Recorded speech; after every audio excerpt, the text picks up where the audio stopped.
That picture gets me, honestly. I don't know why. It still gets me every time. Almost every time. Oh, yeah. Real small pee-pee energy. Perfect timing. Perfect timing. The smallest of pee-pee energy going on out there. Ah, yes. There is small pee. I hear your small pee-pee from here, sir.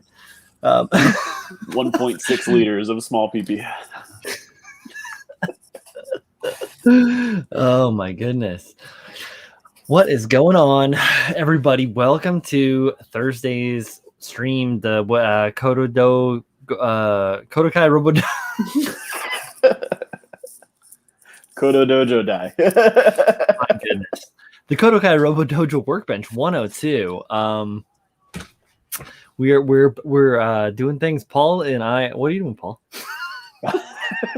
I am working on Zach's contest on the Zach USA Gundam Store, Zach Aurelius USA Gundam Store, clean versus weathered contest. Clean, as it were. I too. What? I'm working on an entry for this same contest. I'm shocked. I didn't think the contest was that popular. What a coincidence. I gotta do this for a minute. Speaking of the host of the contest, Zach and USA Gundam Store. Yeah, so this is just a regular thing. Zach and USAGs and Adam. Zach and Adam always do fun contests and things, and great prize packages. There's master grade prize packages and there's real grade prize packages for both divisions, clean and weathered. If you don't know about it, I'm surprised. But yeah, so cool stuff. Check them out. Yeah, they do what? At least 2 contests a year, I would say.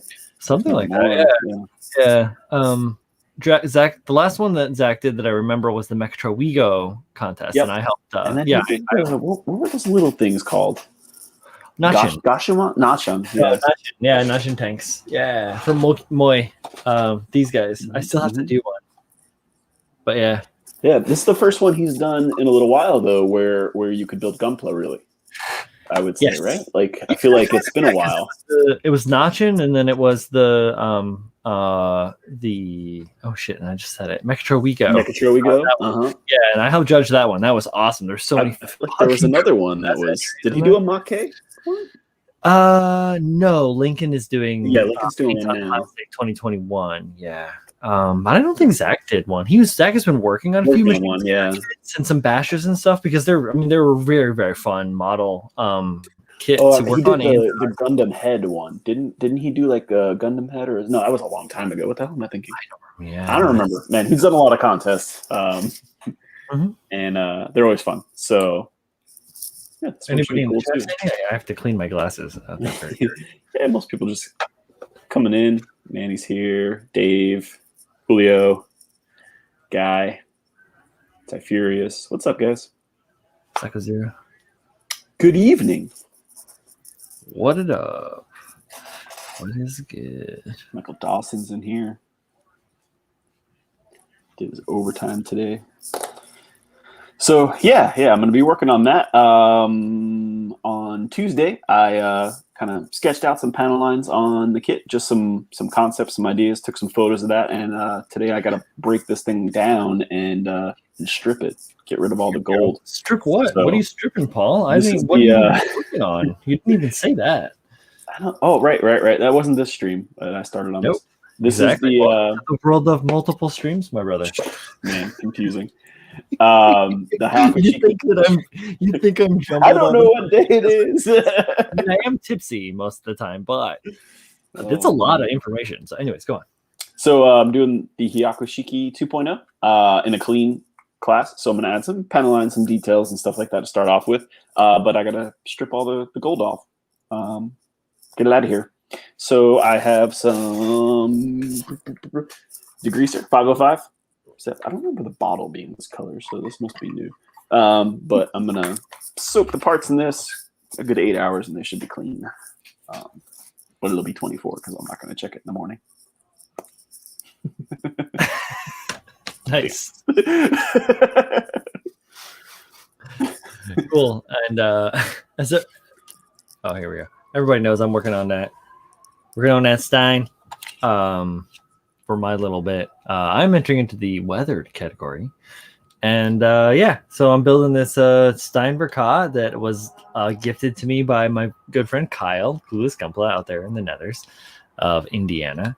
I love this kit. This is great. I've said it before, and I'm going to say it again, probably every stream, that if I had 1,000 of these models, I would build 1,000 of them because I love them. They're just great. It's probably like my favorite kit, I'm going to have to say. I don't know why. Something about it. I like it. And I'm greatly enjoying the kit. I'm working on the legs tonight. And then I'm going to start doing some stuff in regards to layout and figuring out how I want this whole thing to look in the end. So maybe we'll talk a little bit about that. Should be fun. Yeah. I like that kit as well. It was one of my favorite master grades I've snapped up. Uh-oh.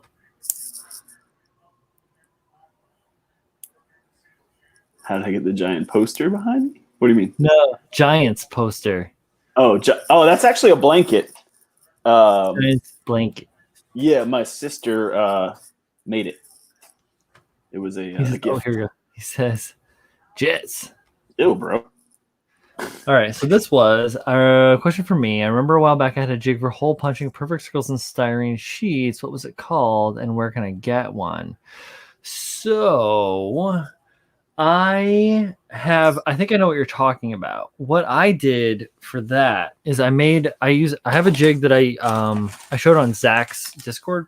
This may be what you're talking about. If not, there's another thing that I'll talk about as well. But this is what I've used. It's just a basic 90-degree corner jig for drilling holes in the exact perfect spot in on a part. Essentially, it just gives you a place to lay out and make a repeated point. So this just helps you hold the square stuff square, because if you're dealing with like little parts, this is really blown out, and I'm gonna make myself bigger, as they say. There you go. So like it's just a square corner that helps you hold things in place while you cut. So if you have like a long strip or small thing and you're trying to pin drill a hole in the same spot, this is very good because you can just mark out where you want it to be and then hit everything basically in the same spot. This is just like a regular fabrication tool, like a standard jig you would use if you were making something out of wood or metal or anything like that. Now, if you're talking about like what I did for punching thin styrene or with tape, what I do for that is I've literally just put it on my workbench and I made the punches out of brass tubing, which I sharpened. Where did it go now? I moved everything because I changed my drawer setup. Here we go. All right, yeah. So essentially just took a piece of brown hop tube that I got from the hobby store, and it's all smushed down on this end because he hit it like a lot of times. And then I just sharpened it with one of the hobby files. Like this is a regular one you would get. This is the Tamiya branded hobby file. I've had this for 4 years or something. If you take care of your files, they'll last a really long time. But yeah, just sharpen the edge with that, and then you can punch holes if that's something that's what you're looking for. There is another tool that you can use for putting holes in things that I've used to put holes in both tape and in styrene, and it's in yet another drawer. Is it this drawer? Hang on, there's a model in front of that drawer. Out of the way, you. I really hope I don't. Yeah, here we go. I just remade the organization stuff on my drawer, so I added this little extra tray on the top of this drawer, and then more stuff at the bottom, so I can keep everything more organized. But this tool right here is pretty good. Some people hate these, some people love these. This particular one is good. I have a good one and a bad one. This is made by Olfa, and it's just a circle cutter. It cuts no smaller, I believe, than like around 1/4 of an inch wide, which is pretty big. But if you're trying to cut something that's large, I use it for my large masks, circle masks, and stuff like that. It's just pretty handy. There you go. And and then Pabs can turn that into another shirt.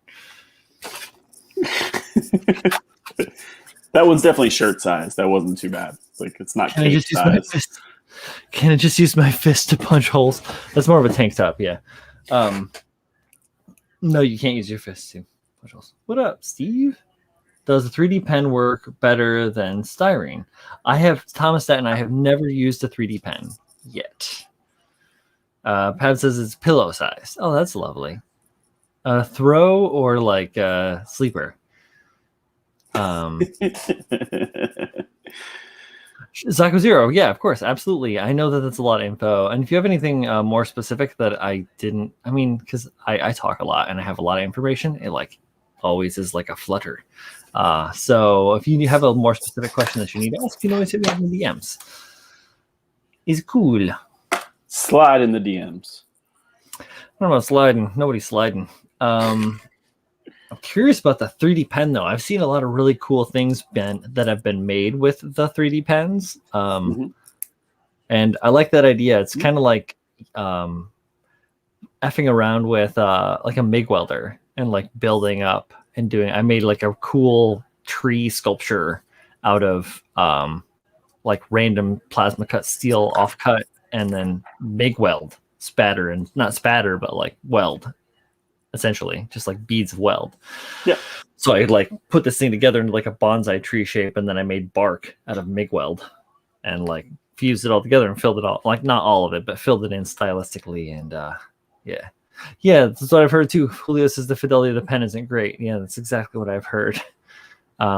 Is that Siberius also says, are we measuring Brian's rants by cloth product size now? Yes, of course. Yeah, some shirts are only available in extra large, unfortunately. It's just the way it works, you know.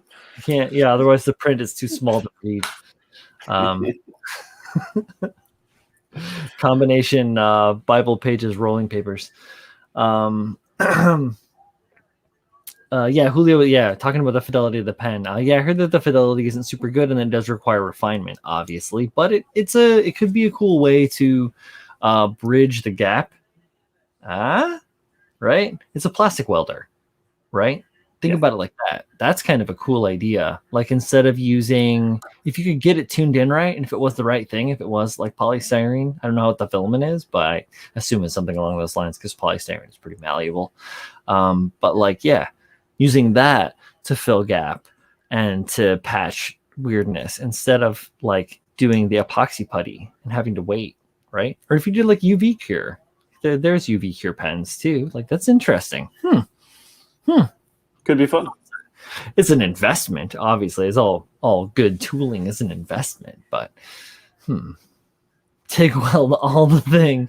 Yeah, I had this whole plan to do this crazy GBWC diorama. I even talked it over with Adam at USA Gundam Store to like, try to start sourcing parts and different things. And I even started like building some of the ideas for it. And I was going to TIG weld this whole bridge structure, like scaled bridge structure and all this stuff. And then like, no, don't have the metalworking job anymore. So that's not going to happen. Steve says, Brian, I have a question about hairspray chipping. Yes, sir. Do you wait for each layer of paint to cure before dampening the surface and starting the chipping process? So what I do when I layer for hairspray chipping is I literally put it all up like a big Scooby-Doo stick, right? Like a sandwich. So it's like I'll put down my base layer of like chipping color, and then if that color isn't strong, like if I know that paint isn't very strong, I'll hit it with a clear coat, and then I apply hairspray to that, and then a layer of paint, and then another layer of hairspray, another layer of paint successively on all the parts, however it is, and then I chip down with water through all of that.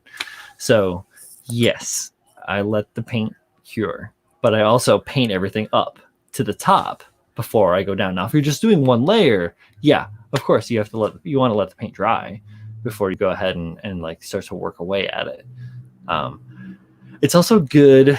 I don't know if I've mentioned this yet when I talk about my hairspray, about not just my hairspray chipping, but Mike Rinaldi's hairspray chipping techniques that I utilize. This is what I'm doing. I'm just going off of stuff I've read. Is that you don't want to apply the paint incredibly thick because it will be hard for you to get the right kind of chips to come out of the technique. Like I had experienced this directly where I was just having issues with my airbrush. My mix was weird. My flow was weird. I was just having an off day. I shouldn't have been painting, but I did anyways. And it made it incredibly hard to work through the paint to get down to the layers below it, where I did this whole like crazy blue-white racing stripe with a whole like custom mask number and all this shit.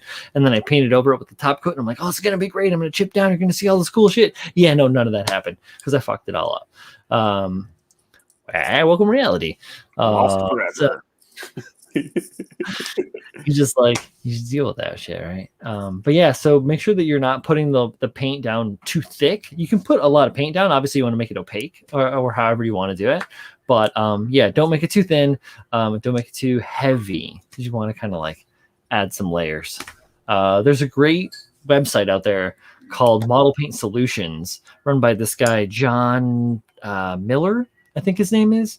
He it talks about all like recipes. He's like a former chemical engineer who is a hobbyist, a model maker, like all of us, and he has taken his interest and knowledge in chemical engineering and then applied it to model paint to help people deal with their solutions. So you can find the solution, model paint solutions, right?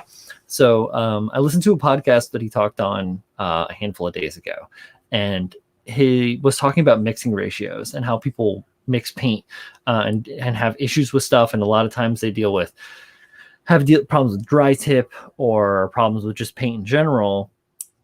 And some of these problems are based on regionality, and when you're on the internet, like a guy in Glasgow, Scotland is going to be talking to a guy in like Tempe, Arizona, and you can't give tips to each other when you're in like whole different, like this guy's humidity level is going to be dramatically different. So he's going to be like, oh, well, you need to use this and this and this.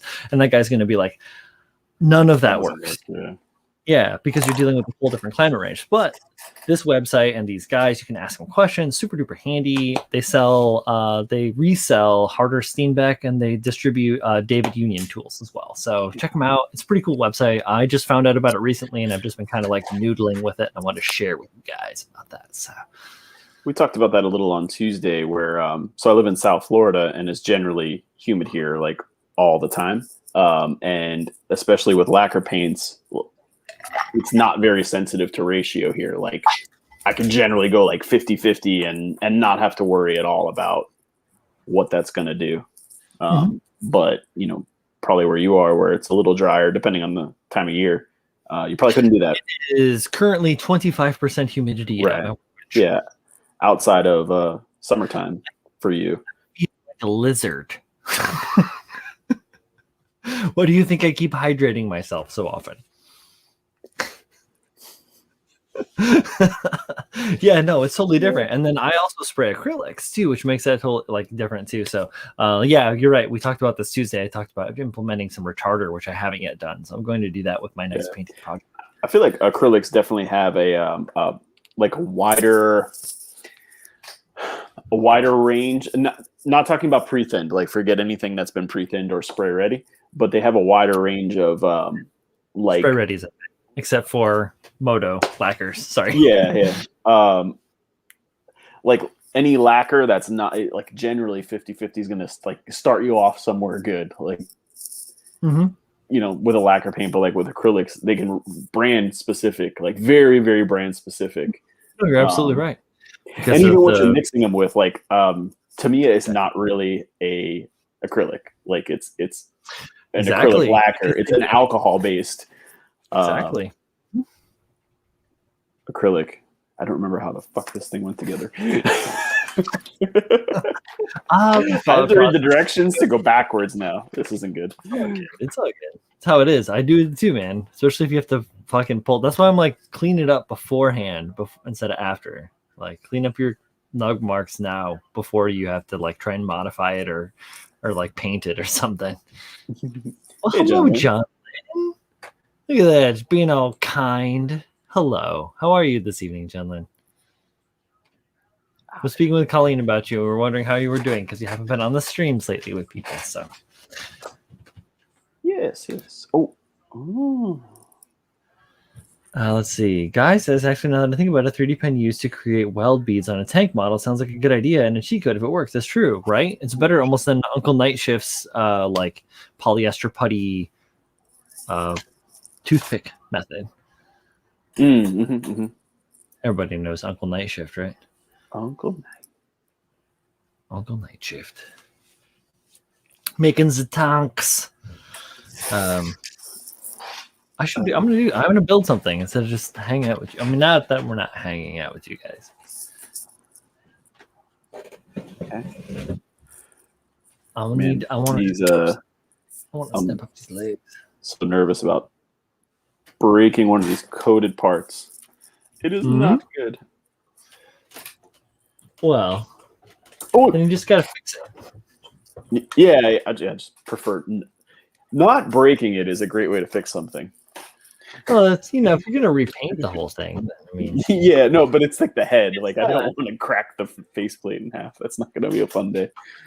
oh, what are you taking a dig at our friend Michael Dawson? Come on now. Never No, fun, man. I'm picking up what you're putting down, though. No, you don't ever want to f with that. Though I was thinking about modifying my Stein's faceplate to be a little bit more like the stuff. Honestly, Michael Dawson, like the stuff that Michael Dawson was talking about doing with his. I'm going for more of a how do I want to describe it? Tactical militant look for my suit. Okay. Yeah.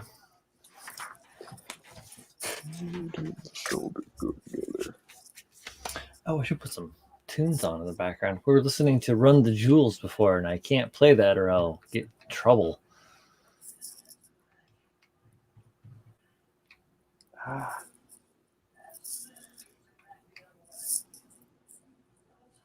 This part's being a bastard. Come on. It's that time. There we go. So do you guys use, if you're breaking apart models, anyone use like part separators? Because I have found I don't really care for them. This is not what I expected. This is not what I expected. Oh shit. Oh, sorry to take you on a journey. That was wild. Hey, Jay Santos, what's popping? You use those part separators or no?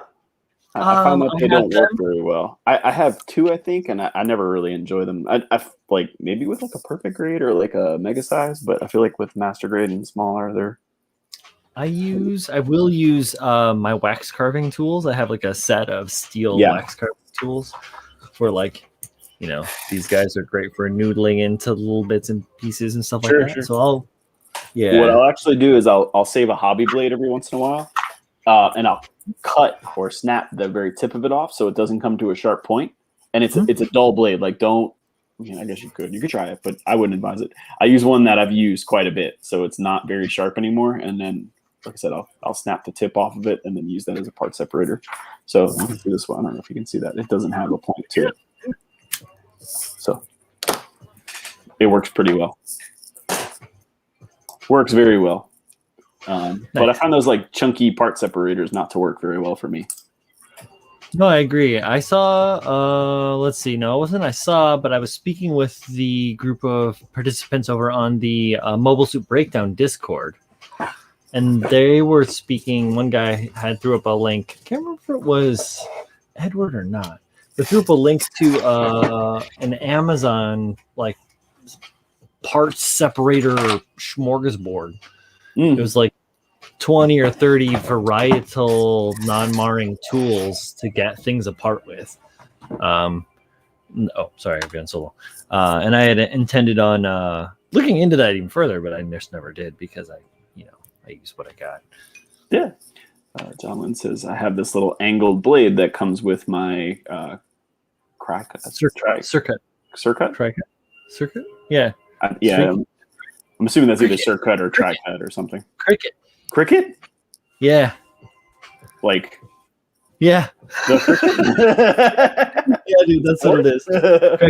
Cricket. That's what it's called. I remember it took me a second because I've heard her say it so many times I haven't actually seen it written out. Very cool. What the fuck? Just what? Steve says, "Guy, thankfully I took all the precautions. Super glued my asshole." Oh my goodness. Pronounced cricket. Yeah, thanks, Paps.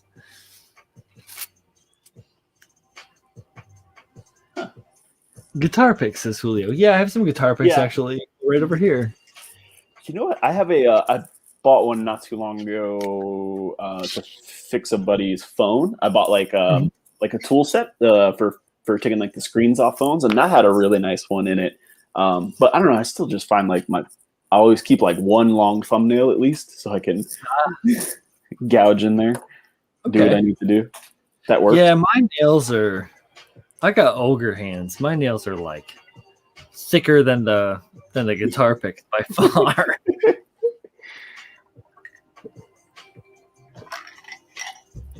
That's a good question, actually. I know, like this has got those like 3.0 style hands, the individual digit hands, and I don't really like working with these. Like one, I feel like they're fragile. Like I'm gonna break these damn fingers. I guess they're not as thick in base. They're like 3000s. So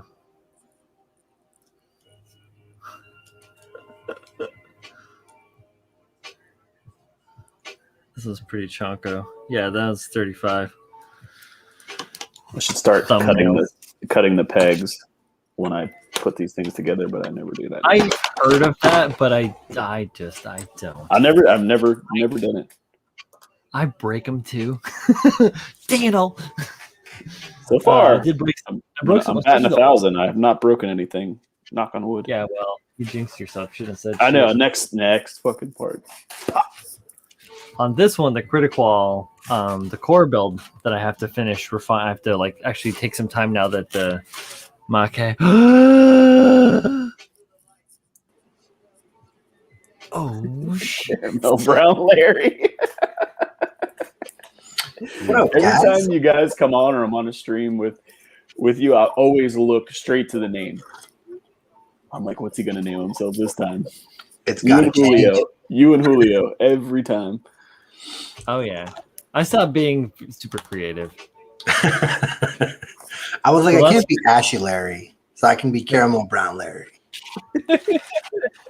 Very well done. What's up, bud? How you doing, G? What's happening? Oh. We are working on our respective clean versus weathered USA Gundam Store build-off entries. Oh yeah, mine is back. Boom, right there. Oh, look at that with the RD station and everything. And Gunslinger, ultra rare Gunslinger number 2. Oh snap! 715. Bill, I like it. It's bedtime, anyways. Speaking of RD Station, I don't know if you guys saw, USA Gundam Store got a bunch of them in stock today, and they're kind of hard to get a hold of. Apart right now. Oh, the RDs? Or yeah, what? Not the RD, like my entire desk. Right now I'm working with a very ghetto setup. So Bro, I know. I took off my ultra wide and I put on a small, tiny, like $80 24-inch monitor. And then my lighting I took off and I returned it all. And What? yeah, so everything's tore up, all the wiring and everything else. I'm one of those people that completely Marie Kondo's their desk like every other week. Yeah, it's totally. I hate ring lights. I do like.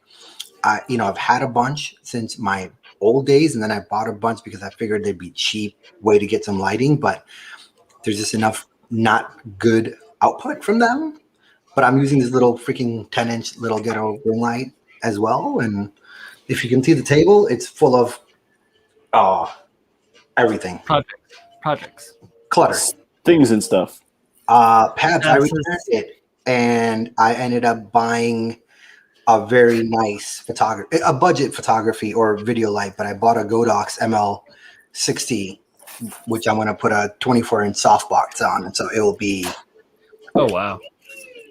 And I'm not doing that to be fancy. I'm doing that because I'm ugly, and the softer my light can get, the better I'll look on camera. So, Caramel Brown Larry, say it ain't so. Oh yeah, right. I'm not in New York. No. Oh, Julio. He says I live in a ghetto setup.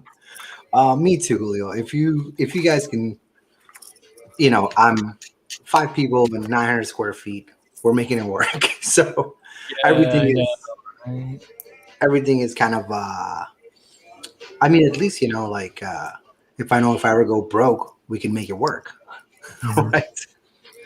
One of my good buds lives down in southern Brooklyn, and he's got like a family, like wife and kids and shit, in like last apartment, and like his kids keeps trying to pull bullshit, like, oh no, it's not this, like, you're right there. You can't hide from me. Yeah, right. You can't hide from me. That's the way it is. Seriously. Steve, you can now watch it. It's back on Netflix. Chappelle got paid and all the rights to it, so you can watch it all again. There are some interesting, like, Chappelle did some interesting, like, talks and stuff when he's at his shows. He likes to break stuff down, and get real with the audience. It's amazing and awesome. I watched one that was like on YouTube recently about talking about the whole thing with the Netflix and all that shit. It's pretty righteous. Oh yeah, totally. And I mean, they're so great too. Like, they're all motivational. Like, you think about how smart that guy is. I remember hearing one where he was at a comedy club in San Francisco, kind of like where he got started. It's a really like tiny 15-person comedy shop, right? Like, and he just happened to be in San Francisco. He's like, I'm gonna show up. And when he did, and they were like, dude, you gotta go on. So he did. And he was making fun of like LGBTQ people. Sure. And some people got pretty offended. And one of the people in San Francisco? And this one dude kind of like pointed out to him, like, yo, dude, there's like a transgender woman like in the audience, but he noticed her already, and she was dying laughing the entire night. Yeah. So after the show, right? Yeah, like after the show, she kind of like wanted to talk to him, and the manager of the comedy club was like, "Oh shit, like what the fuck." But I was like, "No, bring her over. Let me talk to her." And she gave him like the biggest hug, and they just had this moment where she was like, I had a rough day, and you just made it awesome, and I'm glad you are just who you are. And then they sat down and had a drink and everything, and like that's the thing, right? Like, you just can't. I know there's some lines maybe people say you shouldn't cross, but it's either all funny or none of it is. Yeah, and it just depends on where your intent is, and that is what draws humor away from people saying, "Oh, I was just joking." Like, no, your intent was not that you were joking. You're using the cover line of, "Oh, I was just joking," to cover the fact that you're a piece of crap person. Exactly. Yeah, Dylan, and Dylan. It's like when he grabbed like Wyclef by the neck, and he's like, "Too close, nigga." We're getting so much Chappelle love out there. I love it. Oh wait, Player Haters Club was really good. Yeah. I was watching Jimmy Fallon the other night, where Eddie Murphy was on. Julio. And Eddie Murphy admitted that the Chappelle show skit was real. I saw that with Charlie Murphy and like Prince. He's like, that happened. He's like, we literally went to his house, and he was like, "Y'all want to play basketball?" And he's like, my brother Charlie was just like, "All right, you guys are blouses," Yeah. And the whole thing like actually happened the way. And he's like, "Yeah, they won." He's like, "Prince kicked her ass in basketball." This goes to show, man. Oh, dude, that was such a great show. Hopefully he brings it back now that he's, just back. That he can. Yeah. Who knows? Man's free. He lives out in Indiana or whatever, right? Mm-hmm. Hella chill, out on a farm. Being like normal. Just trying to be a normal person. That's great. Hot fire. I want you to go to Brooklyn and find me some Cambodian breast milk, or I'm shutting it down. I'm shutting the studio down, y'all. Yeah, Clayton Bigsby, the white supremacist. That's a rough one. It's so fucking good. I love it. The white supremacist. The best thing ever. We're like, why did you divorce him? Oh yeah. Woo, woo, woo. Oh, Who was the guy who did like the interview? He's famous. Like he does. That's what he does for a living. And I can't believe he got him to do the show. One, and he got him to keep a straight face that whole time and like interview him like he was really interviewing someone. It's a spawn hand. Purified. I mean, it's not black, but it's just white. See my hand?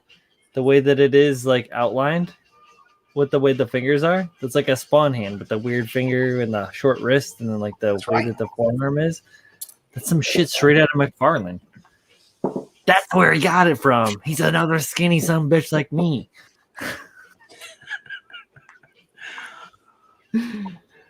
Oh my god. You guys are building. What are you guys drinking tonight? This is what I'm drinking tonight. This thing is fucking delicious. This is that comes from right by me, bud. Cigar City Brewing Company is Tampa. Good. Fuck, man. I got a little key lime LaCroix, you know. Ooh. Wait, easy. Where are you at?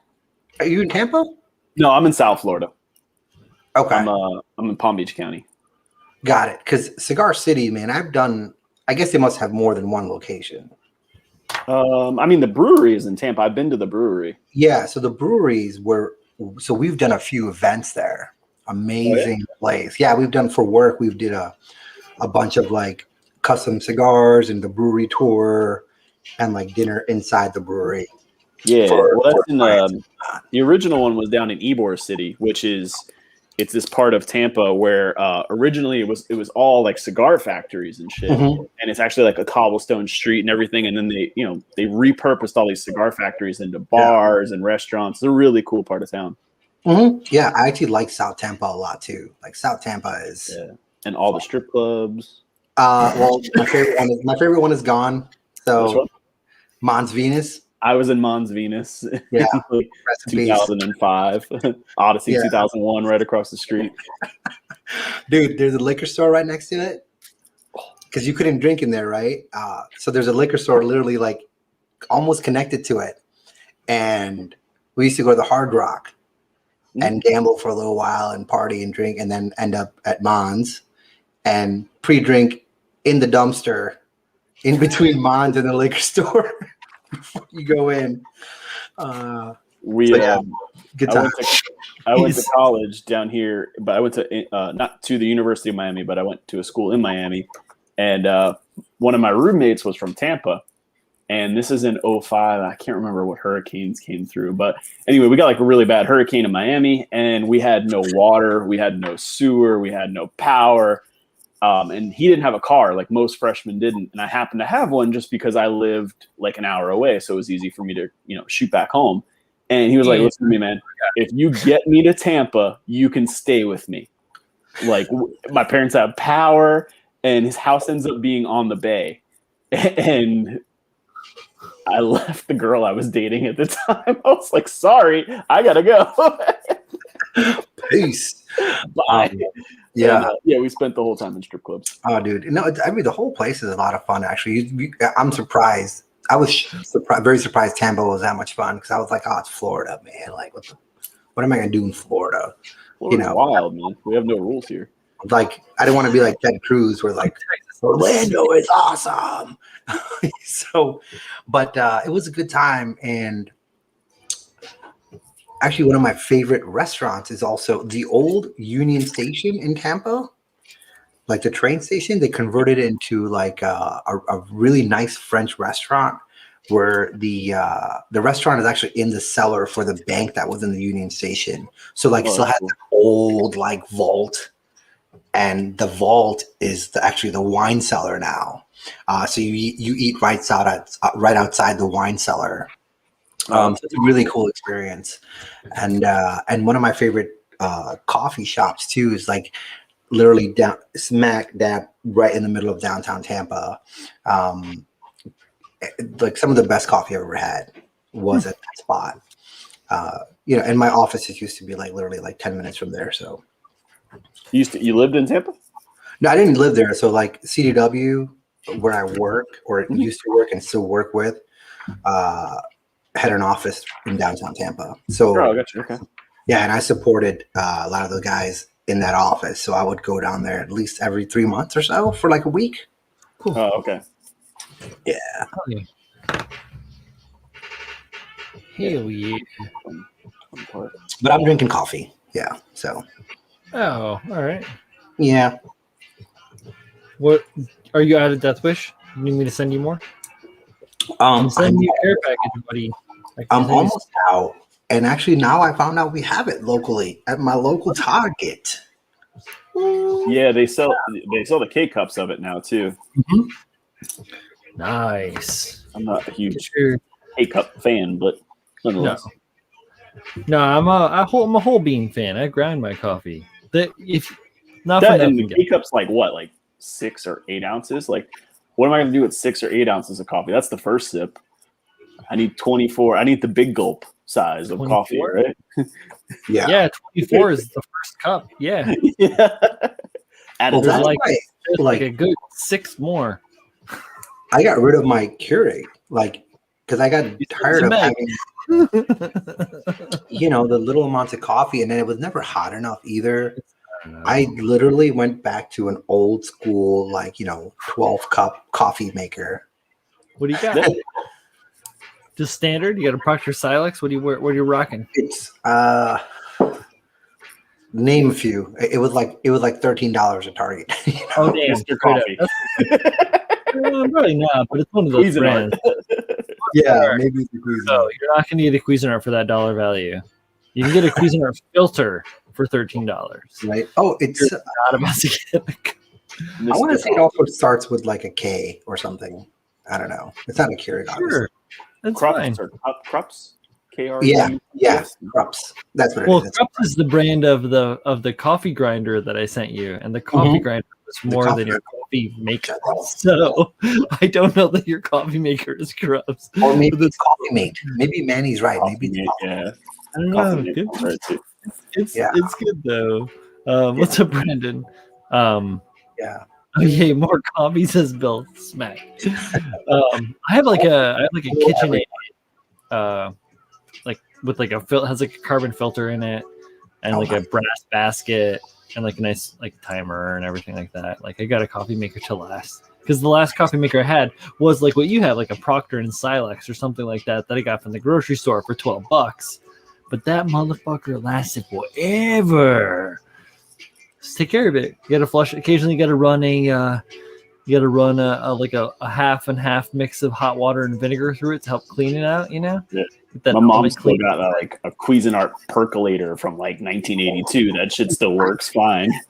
Man, I bet that shit will never die. No. Hell yes. Right? Yeah. Great. We do have an espresso. Like we have an espresso for our fancy little. Yeah. No, you have an espresso because that shit is fucking good. That shit is good. So much variety. It is, but it pisses me off that you can't get the fucking capsules anywhere. Like, I didn't realize that when I bought the machine. I bought the machine at Target, and I was like, all right, where do I, it came with a couple of capsules. Yeah. So I go back like a week later. I'm like, all right, where do I get the capsules from? And the lady was there, like the one who gives you like samples. And she's like, oh, right, you have to go to, where the fuck was it? It's like a clothes store in a mall. She was like, you have to go to like, Macy's or something. I'm like, what? But like, I want the capsule. Well, Macy's is a department store. But no, that's what it is. It's a department store. That's where you get the cups from, or you have to buy them directly from Nespresso. Right. Yeah, that's what we do. We buy directly from Nespresso. You're like, where's the Clooney at? Huh? Yeah, I was like, bro, you sold the machine. How can I buy the coffee? Like, what the hell are you talking about? Right? Like, where is all of this? Yeah, no, it's my wife got it because she was like, I found a great deal. Like some blogger was like, hey, use my code or whatever, or it was on sale. But we got the whole thing where you get the milk frother and everything else. Nice. And you got like coupons for like 50% off like your first 3 orders or refills. Excellent. So we have all kinds of fancy little things in there. But yeah, sorry, Bill, have a good night. And Ty, yes, that's why I like that place in Tampa so much, because they have like the coffee shop is right there, and then they have their own, I guess, roastery or whatever. They roast their own beans like a few blocks away, like by the sacks, like coffee, whatever. So like it's like the freshest kind of bean to cup coffee you could get. Night, Bill. Love my coffee. Been drinking it since I was a little guy. So, Well, I think Bill probably can't have it either because as he was talking about yesterday. Brandon said Amazon sells them. They do now, but I bought my Nespresso machine like 3-4 years ago, maybe even longer than that, and they didn't at the time. But yes, now you can get them from Amazon. That's typically where I buy my shit from. Amazon. That's right. Get it the next Amazon. Thanks, Miguel. Yeah, rotisserie. I don't know if, like, to me, rotisserie is like the chicken. Boston chicken. I don't know if a coffee place is called a rotisserie. Maybe it is. How do you rotisserie coffee? Like, now I'm curious. Because the beans are on skewers. You know, like Boston Market, they have the spinner and it moves at the same time. Like it's on the rack. Yeah, double conveyor style. Yeah, the coffee's dripping from the beans above onto the beans below. That's got to be one of the best smelling places in the whole world. Like a coffee rotisserie place. Rotisserie. I swear. The coffee factory. Yeah, coffee factory. So the world's biggest Starbucks one is now in Chicago. It opened here last summer as the pandemic started. Oh, good time. Yeah. I don't know if Starbucks is still around. Maybe you've heard of it. I don't think they were planning on the pandemic happening. No.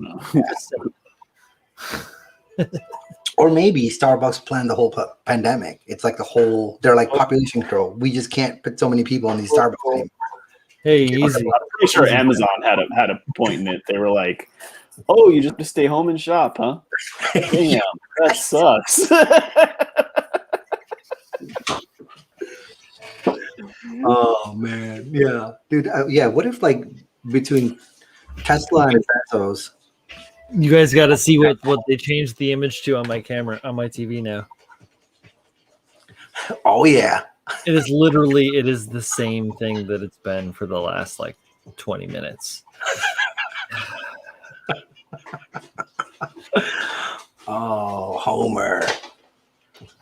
Help me, Chivas. Oh, nope. Extreme close. Yeah, smell like burnt tortillas. Or I should say the process of roasting beans smells like burnt tortillas from my eyes. I kind of like the smell of burnt tortillas, so. I don't think I've ever smelled that coming from coffee. Burnt tortilla. Well, if you're roasting a bean from green to roast, maybe. I've been hanging out. One of my homies does that. He'll occasionally get like a bag of green beans and then like roast them out for himself, and like just flavor stick them. Green coffee beans. Oh, like green coffee. Sorry, beans. I was like, who roasts green beans? Why is green beans? Not green beans, not Ercover. I mean, like green coffee beans, and then they roast them on like a flat like skillet or like a cast iron pan. Yeah, pretty righteous. Yeah, he just like picks them up with tweezers and stuff. Hung out, drank some of the coffee. It's fucking great.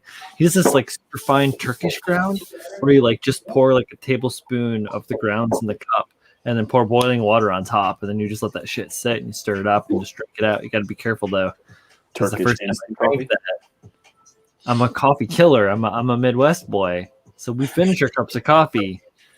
Bro, come down here. I'll get you some Cuban coffee. You finish that shit, you'd be wired for like 3 days. Dude, my dad stops, right? Like he comes to Florida for the first time, and he's driving to the Keys, right? From like the area we are now. So he stops in Miami, and he gets a Cuban coffee. Well, they give you the Cuban coffee in like a normal size cup or like a small size cup of coffee, but then you pour it into the little shot size glass, and that's what you drink. He has no idea. So he takes like the cup of coffee and starts drinking it like it's coffee. He stayed up for 3 days because he had never had, like the only coffee he'd ever had before that was like, Maxwell House. Yeah. Percolator coffee. God.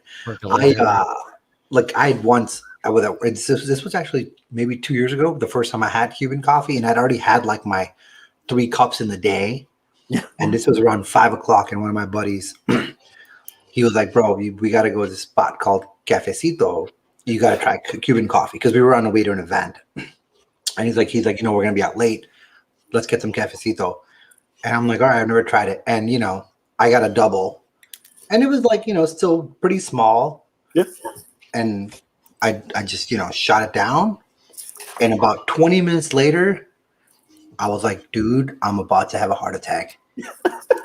Like, what the hell did you give me? He's like, yeah, you shouldn't have drank it that fast, Yeah. Oh, it was You do get used to it after a while.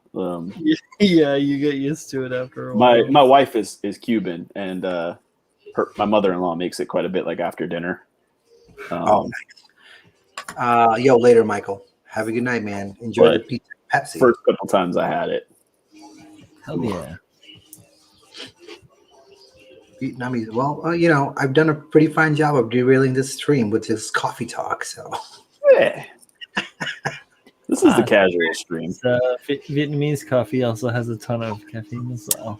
Oh. I can imagine. Brandon, you gotta drink Botox. Jesus. No, don't drink it. Just get the shots. Yeah, just take shots of it. Just take shots of Botox. Shot. Hey, what up, Colin? I can't believe that, rat poison is now the cure for fucking migraines. Like Botox. Like, they give you shots of Botox for migraines. It's an actual thing. I did not know that. Oh, Yep. Okay. I thought you were leaving, Michael. Sorry. Oh no, he's just going to go enjoy his shit. Yeah. Yeah, cool. Yo, what up, Harbor Pla? There we Nope. go. I can't. Sam, I don't know how you go. I don't know how to function without caffeine. Yeah, true story. I'm gonna try it. In a few weeks, maybe, because I'm gonna be getting on this. Hopefully on Zyban. Okay. To quit smoking. Yeah. And I'm gonna try, not the same time, but after that, if it's successful, where I can cut down on smoking or even completely quit, I'm gonna try to lean myself off of drinking coffee, because that's the first thing. I get up and I need my cigarette and I need my coffee. Otherwise, I'm typical, eat, pray, love chick with all the shit on the walls. Don't talk to me before my morning coffee. All that shit. Gotcha. Yeah. But Tim, you are absolutely right. I wonder how much money Tim made getting paid to take shots. Oh, Christmas. Oh, on the birthday-nism. the mechanism. Yeah. Yes. Yeah, and Santos and I think have the same stomach issues too, for the most part. So the coffee definitely doesn't help. I have a crazy just caffeine addiction though. Even I have to have at least 2 energy drinks or 3 or 4 cups of coffee per day. I don't drink any soda. I don't care about it. But if I don't have some kind of caffeine in the morning, say before 9 o'clock, I start to get I physically start feeling different. I start to get irritable and I'm anxious, and I don't have anxiety as a normal function of life. I'm not anxious about anything except, holy shit, where's the caffeine? It's 9 o'clock. There are definitely times where I feel it when I'm like, man, I need my coffee. And there are times where I've had 8 cups and I'm still pretty sleepy. So I'm gonna go to sleep. Yeah, it doesn't really affect me from that. It's more of instead of waking me up, if I don't have it, I want to fall asleep. Right. Yeah. Yep. And then I've also been trying to do just the morning coffee, and then Kyle's lifestyle, where I'm trying to, drown my sorrows in a monster, and then going out into the woods and punching drywall and shit. Yeah. What's your name, Kyle? No, that's my name. You gotta get the pop top monster, none of that sissy can stuff. You gotta get the one with the twist top. The first time I ever tried a Red Bull, I was 18, and I sort of got that stuff that day worked. Yo, the first time I ever had an energy period, I was about 18 as well. I'm in college, and someone had the idea we're gonna do Jaeger bombs. Yeah. I had never had Red Bull, so I don't know what the fuck this stuff is. So we're doing Jaeger bomb. I must have had like 6 Red Bulls that night in total, not knowing what the hell they were. I thought like, oh, I'm drinking like Mountain Dew or Sprite or something like loaded with sugar, but nonetheless, I'll be fine. Oh my God. I woke up and it wasn't even a hangover. My stomach felt like someone was inside of it, like pulling it apart. And I just had the shakes. I was like, I'm going to die. I don't know what happened. I don't know what's going on, but I'm going to die. Same. Like I remember taking it because I was in the Corps and it was PT. So it was like 6 a.m. And they were like, hey, we're not going to run today. We're going to play basketball. But I'd taken it. So I was like, okay, we're about to go on like a 5, 6, 8 mile run. And it's Red Bull, gives you wings. You know, I'm going to be good. And I took it, but instead we decided to play basketball. And this was probably the best basketball game I've ever played. I was focused. I was just like draining shots. And like an hour and a half later, PT's done, hit the showers. And I'm puking my guts out and just like shivering. Like, I'm like, what the fuck did I drink? Like, what is in this shit? It was pretty awful. And then I had the same kind of experience, or actually even worse, that's when I got into supplements like really hardcore, and we didn't know all the illegal steroids that are now illegal weren't illegal, so you could just buy them in GNC. So I was stacking like hydroxycut, Tribulus, and that was back when like hydroxycut was actually ephedrine. Like the real like hydroxycut. So I was stacking that with Tribulus and Andro, and then creatine and NO. And this is when I was in Virginia. Like I mixed it all up. And I drank my thing, my pre-workout. So I put my hydroxycut in my pre-workout and I drank it. And I like hit the gym, and I was just like veins popping out, raging, just having this. You were a barely contained explosion. Yeah, but then like soon as I was done, I went to the bathroom, and I'm pretty sure like I was bleeding and leaking from every orifice in my body. I legit thought I was gonna die. Damn. Thank God left and right. Okay. I guess that's why all the lawsuits were happening, right? Because people were like, yo, what the fuck is in this? Having heart attacks and strokes and shit. No, I used to drink when I used to skate like ramps and stuff like that, I would drink like a 24-ounce Red Bull at like on my skate day. My Fridays I would get out at noon and out of work, and then I would go with my homies and would skate the ramp for 3 or 4 hours. So I would drink a 24, a Red Bull, and a 6-pack of beer. Yeah, upper and a downer, bro. That's the way. That's where it's at. And just like backsmiths until my trucks are all weird shaped, and like, I don't know. That was rough though. Hard times, right? Bad stuff. Don't do that to your body. Yeah. No, Tim is right. I probably did get a case of John Lynn when that happened. We always get like the Red Bull people walking around in the city with their little backpack. Yo, they drive around in a car with a big ass Red Bull can on it, handing them out to people. Yep. Just stop by the skate hill when we're power sliding on the skate hill. Right. Stop by the skate hill and hand us Red Bulls and shit. Yeah. It was kind of nice though, because sometimes you jump out, like, you go outside at 2:00 to take that little break, and then you see the Red Bull people coming by. You're like, yo, I'll take one. Yeah. I need some wings. I went to a Warp Tour. Are you familiar with that? And I went to the last one they did in Chicago. Yeah. Yeah. They had a monster, like it was a trailer, like a truck trailer, and it folded in half, and it had like a lounge, and there was free Monster. So we just kept going back because it was like, okay, something to drink. And at the end of the day, I'm like, man, my back hurts. Like, I'm sore at the bottom of my back, but like, why? It wasn't my back. It was my fucking kidneys. Like, so much goddamn, like, that pee that came out was I've never seen that color in my life. Oh, yeah. What is strange? It wasn't that color going in. Why is it like that? Oh, dude, I know. But I'm Rockstar, radioactive. yeah. Like Monster still tastes okay. Red Bull's okay. Rockstar, I think it's pretty disgusting. I don't think- like the regular Rockstar, but they have a couple of flavors now. Do they? And that are pretty good. And Bang is all right. Bang is the new one, yeah. Bang energy drink. There's a new Bang had the best advertising idea ever. Like they were like, "Fuck TV commercials. We're not spending that money. We're just gonna send free Bang to like Instagram models and just get them to post videos like in a thong with a bang, as if they had anything to do with each other." Right.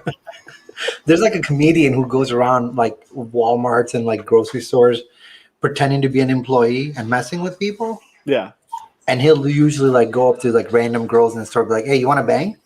Like as a Walmart, and they're like, "Excuse me, what did you just say?" He's like, "Oh, like you want an energy drink, like a bang?" Like they're like, "Oh, okay, sorry." I just got the greaser everywhere. That's good. Bang. What the hell kind of name is that? Just, Look at that, Paul. They're making meth. Yep. Yeah, I went to school for this. Don't worry. Florida man. So I swear to God, I had a roll of paper towels up here, and I'm pretty sure my wife stole them.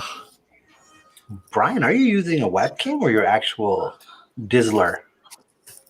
Oh, no, it's a webcam. Yeah. Is it really? The quality looks great.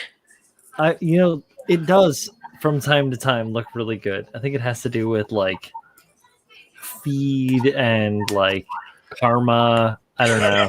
Like it's the only thing that I can apply it up to. If I'm being a particularly shitty human, my camera looks bad. I don't know. Maybe that's it. Oh, you know what? Speaking of things looking good. Oh, look at that. Oh, yeah. I think my shirt's supposed to get here Monday. Man, I completely forgot. I was going to wear my it's a fail. That's the shirt I ordered. Yeah. There you go. I ordered my It's All Words Baby shirt, but I'm going to get the It's a Fail.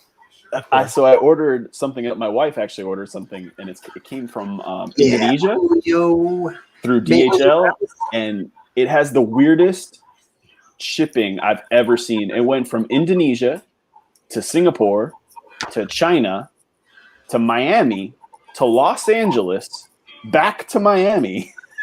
I was like, what the fuck is going on with this? And they did it all in like 3 days through DHL. I was like, how the hell did you guys come up with this crap? It's shocking to me, like how sometimes like things are like right down the street will not get to you for months. Yeah. And then like the other day when like I got a PS5, it came from Texas somewhere. Yeah, like and a day and a half. Yeah, it was like I was like, really? I ordered a T-shirt that came from the UK, and I didn't even realize when I ordered it came from the UK, right? And the shipping was like $5 for a T-shirt, which I thought was pretty wild. I was like, man, that's pretty expensive. But it was weird because it was like $5 standard shipping or $6 expedited.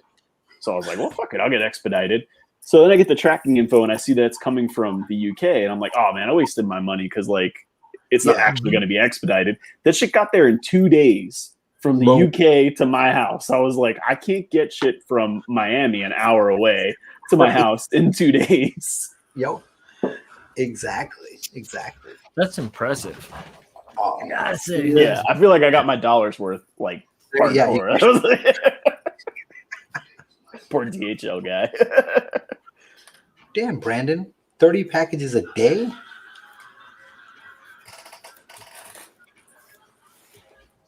What the fuck they are doing? Yeah, dude, it's a really strange. I thought it was a mistake because it came to Miami Customs, and I was like, oh, damn, that's pretty quick. All right. And then, like, 10 hours later, Los Angeles. I'm like, what? It wasn't Miami, Florida. Is there a Miami, California that I'm not aware of that has a customs? Maybe it was like one of those like via things where it was like getting to Miami via LA, but they just like labeled it. No, it was processed in Miami. That is to LA, and then back to Miami. I was like, okay. That was my next question.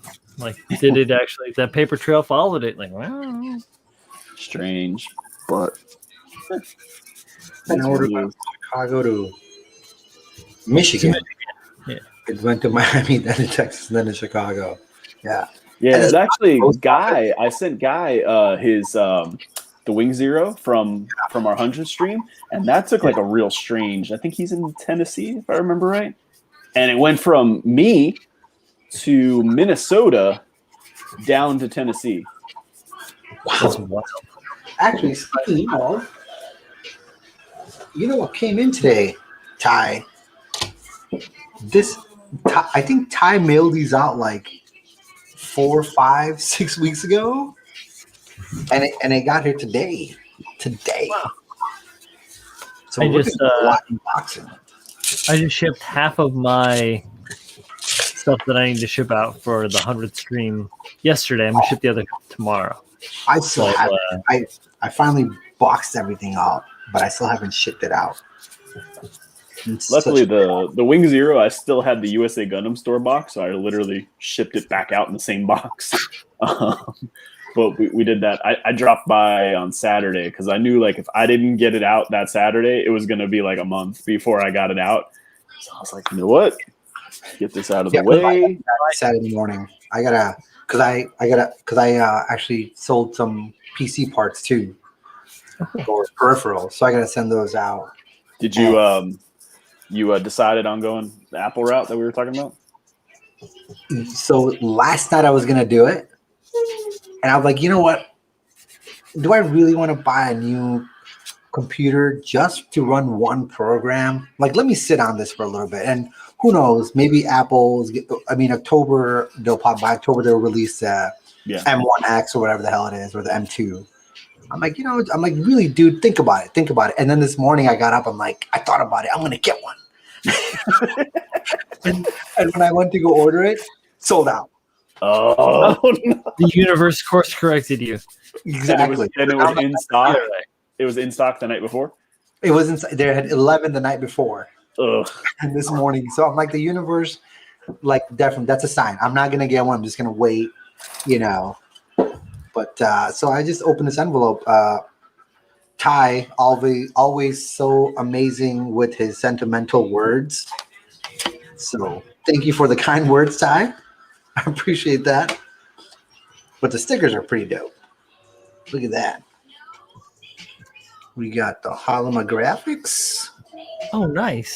Hold up. Let me get you bigger. There you go. We got bam. Bam. And then we got a couple more. I like this guy.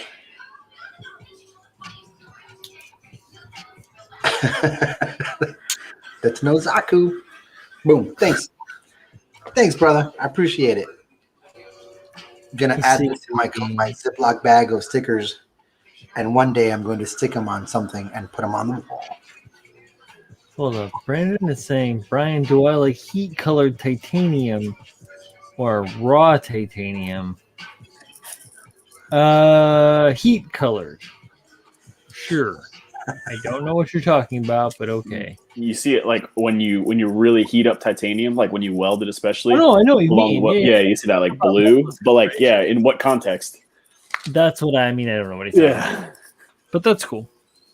Yeah, I'm gonna say that I want something. I like a more of a patinated, patinaed. Yeah. How's it going, Paul? Color lifter? No, not yet. Well, actually, yeah, because the liquid is gold now. Yeah, I was gonna say. It looks like Vague for a reason. Looks like pee. If you're sending him a JDM exhaust, he definitely titanium color. One of those big canister ones with the titanium tip. Yeah. Whether it's N1 style or DTM, the tips have to be the tricolor titanium with the orange, blue, green, purple. Tri-stars. Yeah. Here's where I am on my leg construction for this evening. The legs on this model are pretty righteous. If you guys haven't built a Stein, I figure get one. Go get one. Get either the narrative or the Verka. They're about the same price. About or both. Like get both. Get both. I have a couple. I like more. But anyway. It's got those amazing KotoKai proportions. Like super long legs. I'm going to change it. So, but because me. Yeah, but they do. It has very good proportions for the one that I have. This is the one that I snapped up like back in 2018. Yeah, great And proportion, big ass model. The narrative one has one of the most badass weapons that you can get. Like it's got the bazooka on the bottom. The thing is like he can't even hold it. It's ridiculous. And parts for this one as well, so you can have both. Yep. Yeah. So and I you sold get like a whole second inner frame in the narrative version. Yeah, I sold mine. I sold mine to Frankie, and I kept the Stein, the narrative one, because I was like, this thing just looks. I don't need both. That's fine. Even though narrative sucked, the kit looks cool. Narrative was fine. It was all right. What's wrong with narrative? I think you're gonna have to judge that based on how well Hathaway's Flash does. Like, so that movie was meant to be like a transition out of the early UC stuff, like the everything from original Gundam to Unicorn. So that's what they said when they made that movie, was like, it's going to transition us into late UC. So I think as long as late UC is okay, the movie is fine. You know, like it's just like a little like bookend, like, okay, we're done here. Let's move on. Yeah, see, I didn't get it. I was like, wait, I don't get it because I've never seen anything else Gundam. So I was like, son of a bitch, Z. You haven't even watched fucking Unicorn, let alone any of the other shit. It was just. I hear you though. I'm not admonishing you. No. And it was streaming somewhere, so I just watched it. It was like on somewhere. Oh, okay. I dragged my wife to the theater to see it, and she was like, "I don't know what the hell's going on, but it looks cool. Like, as long as you're happy." No, I must have watched it when it was streaming. Z, I probably watched it 5 or 6 times. I'm gonna watch. I think 1083 or Stardust Memory. Yeah, 0083. Yeah, Stardust Memory is good. War in the Pocket's very good. All the OVA stuff is really good. Well, I would say, exactly. like any OVA, those were really good. I like Zeta, but it's long and it's depressing. It is. I liked it. Original Gundam, I'd probably watch the movie compilations. Like, don't bother watching the 47 episodes. Get the dub movie compilations. You're going to catch all the highlights. Came out in theaters like last summer? No, that was the final of Origin, I think. Oh, okay. Oh, no. Last summer they did Char's Counterattack in theaters for like some kind of it was different. That comes after some kind of anniversary, 20 or 25 anniversary. 25. Yeah, that comes after Zeta or before Zeta? After Zeta. After Zeta. Yeah. After Zeta. That's the end of Amuro and Char. Yeah. Their story, at least. Right, exactly, because Char's still aren't in Zeta. Right. I'm sorry. No, Char's not in Zeta. Miguel, how far am I? Not Full Frontal, Quattro. Full Frontal's the clone. That's right. It's if you're talking about the high grade Stray, then I am about 90% done with it. I'm just redoing a couple of the shoulder pieces because they were after I did some putty work and painted. I could still see some like kind of looked a little concave. So I redid that, and once that's cured and whatnot, and I can sand it, refinish that, then I will be on to kind of like decals. I love the decal part. Yeah, right. Decals, and I should be done after that. So I'm gonna hold off on it though. I'm not gonna rush because I'm kind of still trying to keep this Manda Betos or Barbatorian idea from Brian still in my head, and I want to grab the my 5 Barbie kit bash and kind of do some stuff with that and get started at least. Many ideas. Yeah. All the time. It just reminds me of that scene from Friends when Brad Bellflower was in that episode. He was a special guest. I forget his real name now. From Jurassic Park. The Fly. Oh, shit. Oh, Jeff Goldblum? Jeff Goldblum. You know, Jeff Goldblum was in an episode of Friends where he was like the guy auditioning people for this show, and Joey didn't know how to act. and Jeff Goldblum gave him some tips, and then Joey came back. But the only reason he got the part is because he had to pee, so he looked super anxious and like weird. And Jeff Goldblum's like, "What I do? I plant a seed, and it grows." So, it's like, so every time I hear an idea from Brian or something, it just reminds me of that scene from Friends. I'm like, he's our very own Jeff Goldblum. You son of a bitch, you did it. So time works weird in this place, and sorry, playing from a little bit of Thor Ragnarok there, like John Lithgow Right? said, I should be. Oh yeah, he was great. You know, I should be. I love him. I love all the apartment.com commercials. On Zillow or whatever it is, or apartment.com. Yeah, apartments.com. So funny. And he Wait, was here we go. Speaking of Stardust memories, have you guys seen the belt 144 New Zeal for Hammercat? Oh shit! That's the New Zeal is the. Oops. No, I'm thinking of the Zai. I'm thinking of the Zai from Hathaway's Flash. I don't know the New Zeal. Do you know this one, Z? Paul? The what? I'm sorry. Paul Vetter over there. Paulie Vetter. Gonna sing some grunge, bruh. Where's your thermal? Bruh. Yeah, I do remember Pabs showing it to us. I don't recall what it looks Pam like. says I showed it to you guys last year. Well, what the hell? Damn. Last Pabs. year was like a year ago, bro. Yeah, what am I supposed to do now? Check the back from Discord. I'm looking at Grays. Oh, I'm not even on Discord anymore, bro. Discord was last year. Yeah, that was so 2019. I am. I bet Pabs is still parting his hair on the side and wearing skinny jeans. I don't know about skinny jeans, but he definitely parts his hair on the side. Have you guys seen this thing now where like people Yes, they just millennials are it's like millennials versus Gen Z, yeah, and parting your hair. My hair's parted. Yeah, parted you're in the middle. pulling off I'm the middle good. part. Yeah, you're I'm good. Like if I pulled off a middle part, I would look so fucking stupid right now.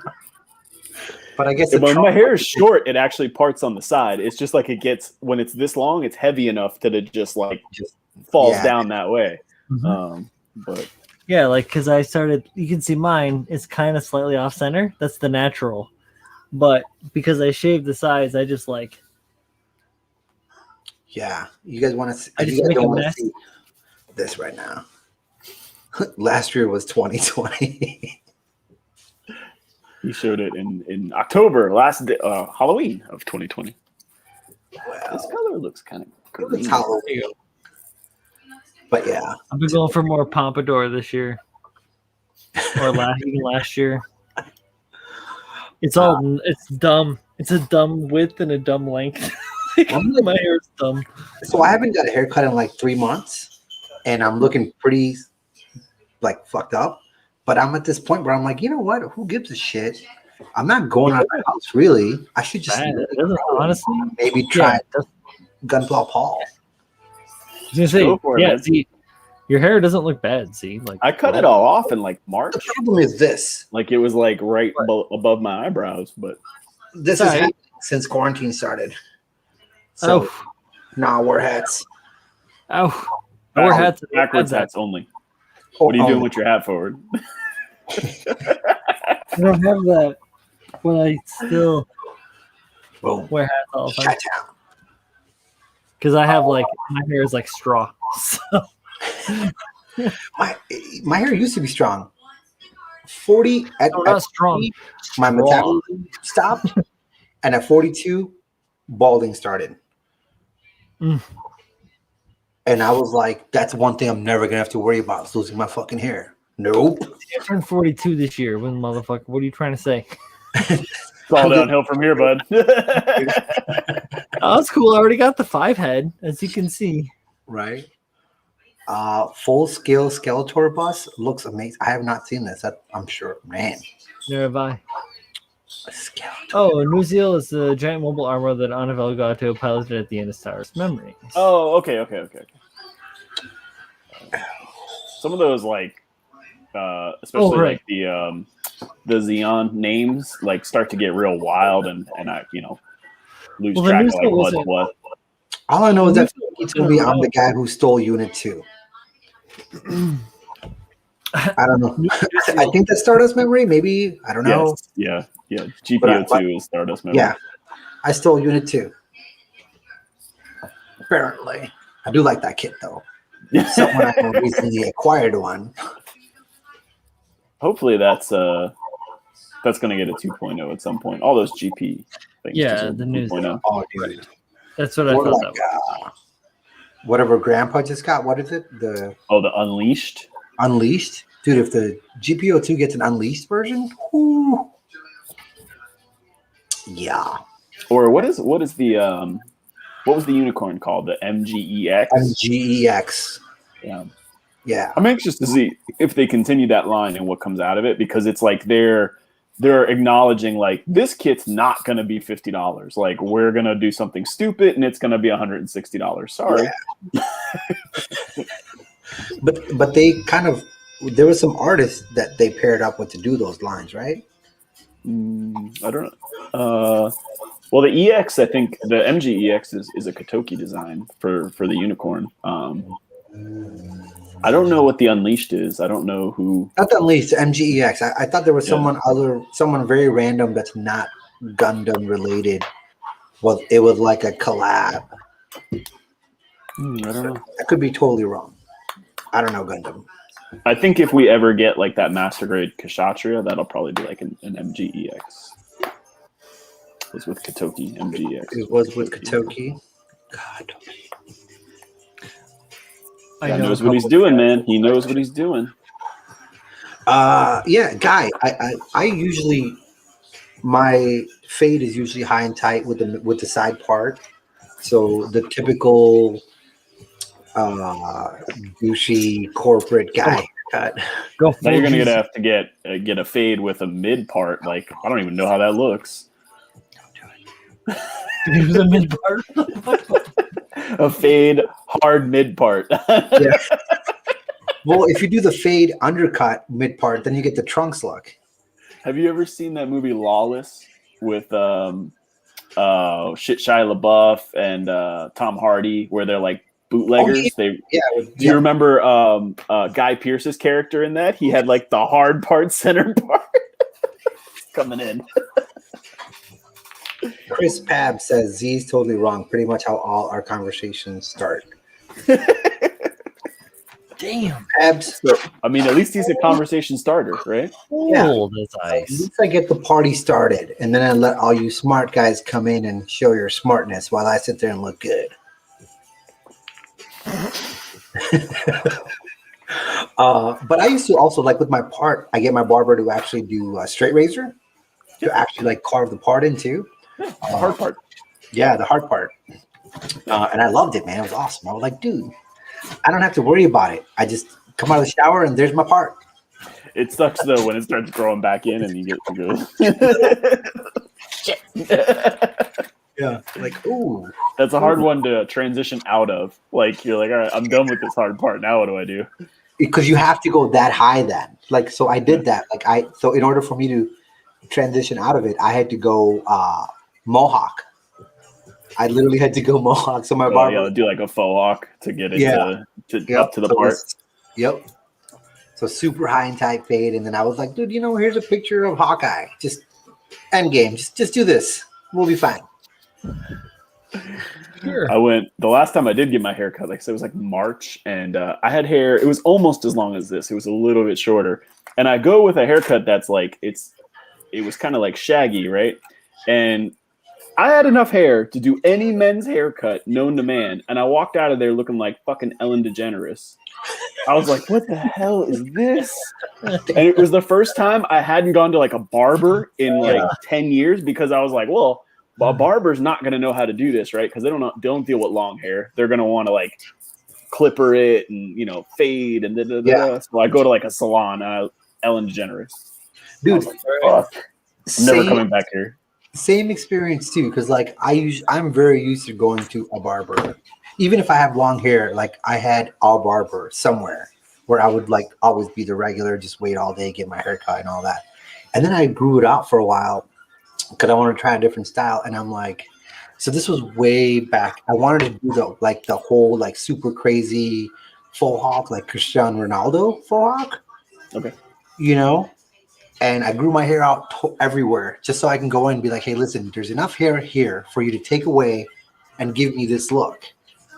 And I went to a salon. This woman made like 40 excuses to why she couldn't do it. And by the time I left, like it was literally just half of my head was gone.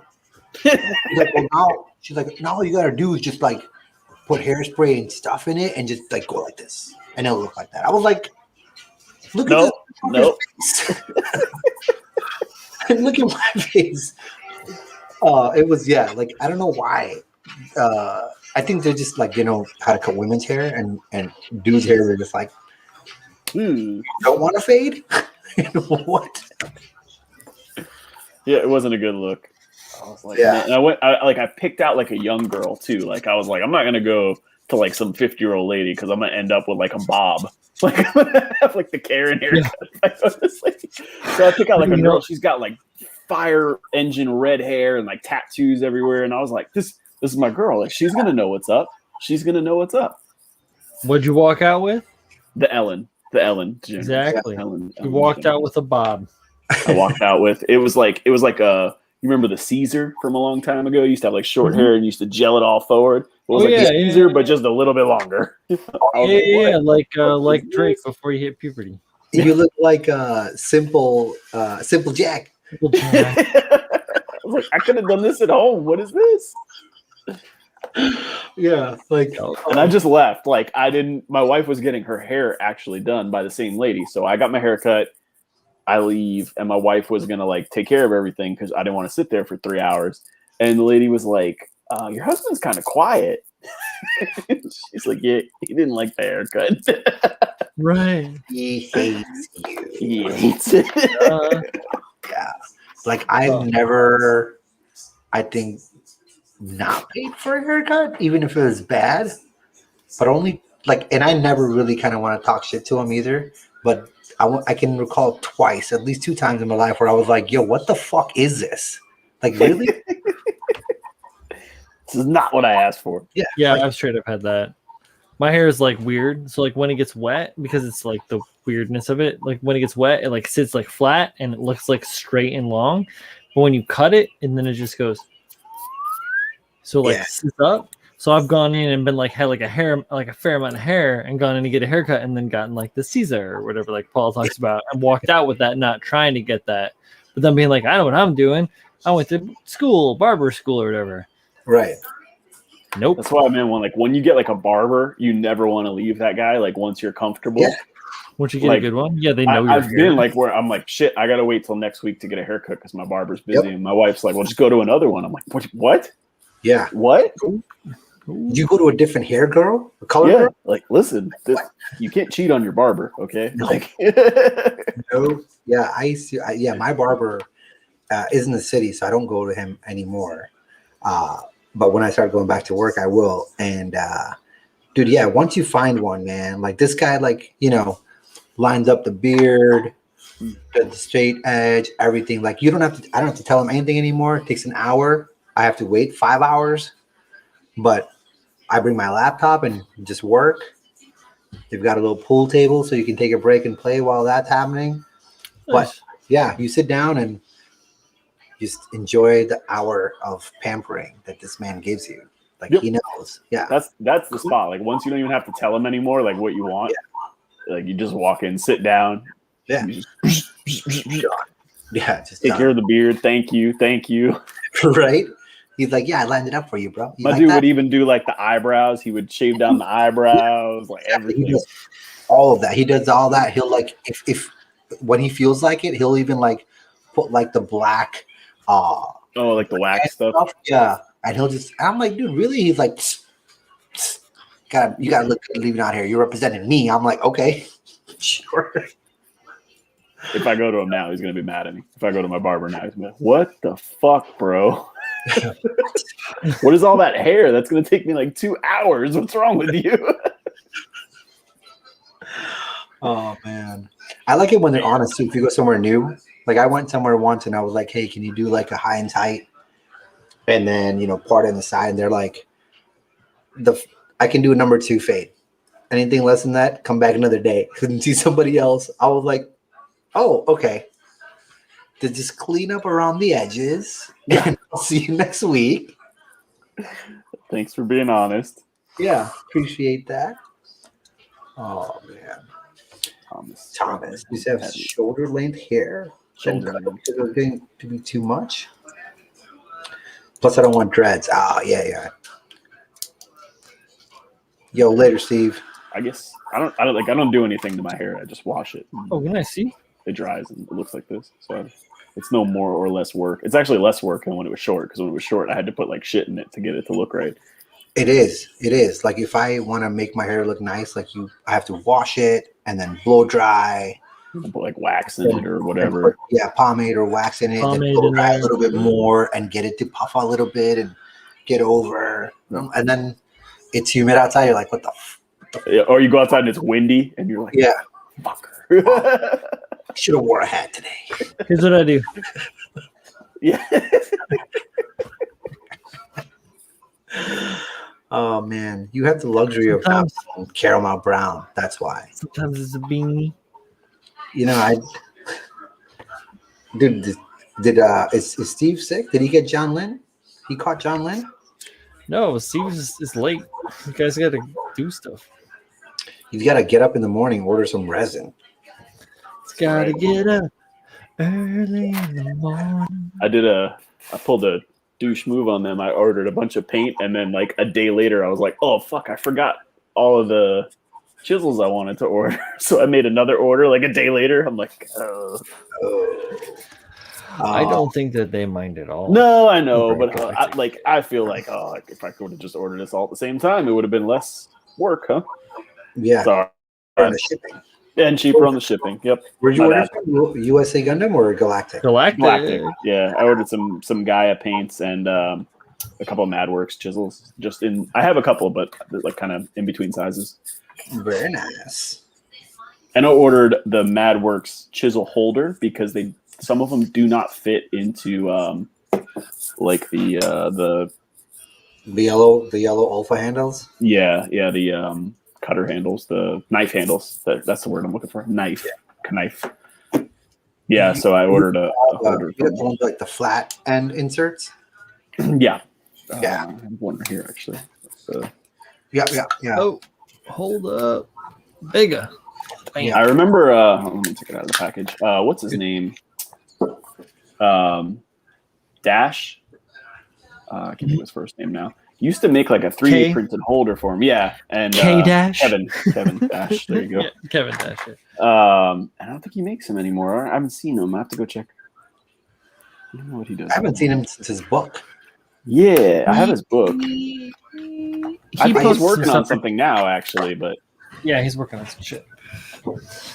So all mine, like so they're right here.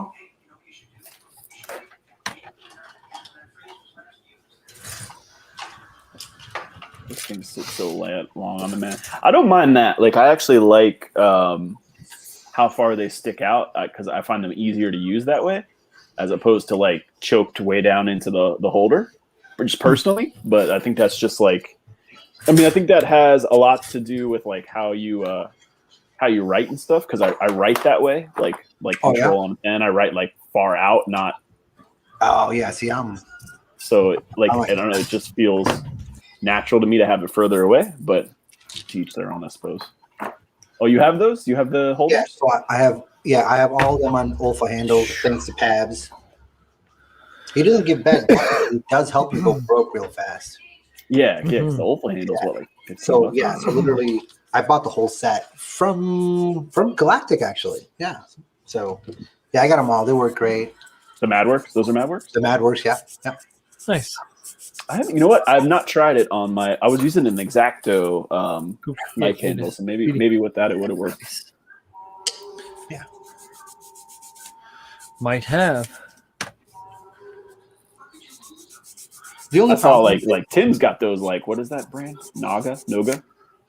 He's got like the expensive handles for his BMCs. Like that Oh. fucking handle's like $20, man. I was like, damn, you got like $1,000 into your chisels. Yes, yeah, exactly. like, Homie don't got money like that. well, people are paying him to take shots.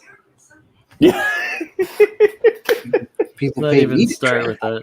on some of my People money. never pay me to drink. I mean, what the hell? technically, Tim Yo, was getting. I was getting. Have I was fun, helping Tim get paid to drink shots. So right? Hi, Jay. I'm party too.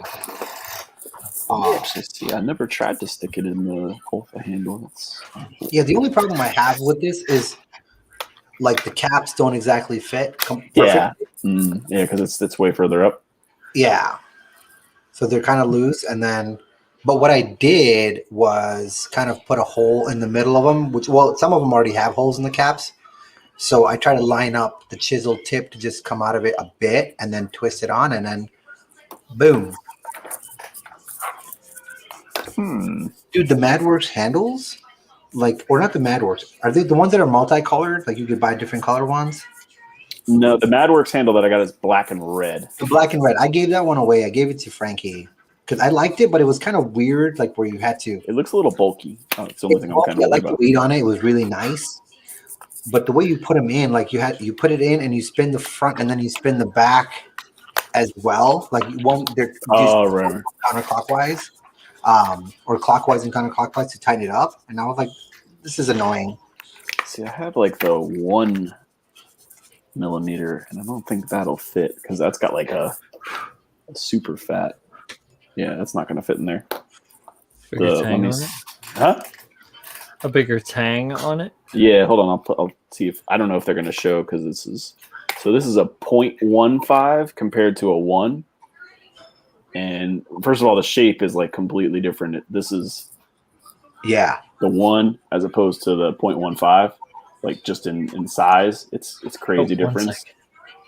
There you go. But you can also see the width on them. I don't know if you can actually see that, but Yeah, no, you can definitely see like the square.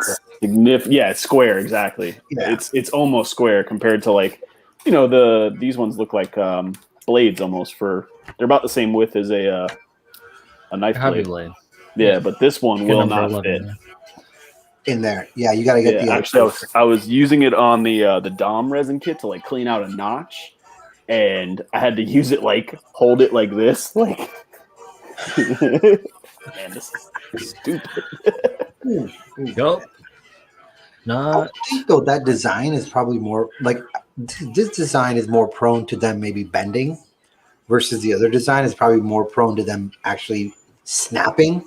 Because you've got so much more metal in the back, and then if you kind of put too much weight on it, it may just kind of like. Yeah, this thing, the 1 millimeter, I don't see it breaking at all. Like outside of dropping it maybe on ceramic or something like that, that's just harder. Yeah, I don't think so, man. It's thick and short. Mm-hmm. What up, Edward? Oh, I've been dealing with my mom got lung cancer. And I was oh my god! Damn. I was in October. She died. So, oh my. Oh man. No, man. I don't think you were an ass at all. And my condolences for your loss. Yeah. Now you're tight, bro. Definitely don't need to apologize for that, man. Yeah, man. Yeah. No worries. We lost my mother-in-law in November, at the very end of November, so I totally understand your loss, and well, not completely, but to a degree, and that's unfortunate to hear. I'm sorry for your loss, man. Yeah, man. But welcome back. Yeah, welcome back, dude. No stress. Nobody's holding you to the fire, brother. You're good. Welcome back. Yeah, miss you, but it's cool. Life happens, bud. Yeah. We do this for the fun of it, not for the clout of it. Yeah. Truth. Yeah, exactly. It's funny because I made this comment on Ariel's stream how like I have like less than 500 subs on YouTube, which is absolutely fine. I'm like, I'm not doing it for the followers, and I realized that sounds weird. Like, I'm not doing it to gain a shitload of followers. I do this because of the followers that I have, the cool people out here that I interact with, my friends here that community we building live as on opposed stream. to Exactly, like volume for building. me, it's about quality over quantity. Like, I don't want 1,000 million followers that I don't know how to handle. Like, I can't answer all those questions and shit. Like, nobody. God, if you had a stream with 1,000 people in it, do this for the followers. So if you guys can please get to 1,000. Listen, I'm old. I probably can't do my job for too much longer. But I heard you can stream till you're 80. But you're not that old. You don't have to retire. And I've got the gear. Might as well try to make something out of this. You're not that old. The children, please. Z. How old are you, Z? 42 going on 110. So you're a whole year older than me. Shut your fucking mouth. A whole year. I think I'm only like 8 months older than you or something.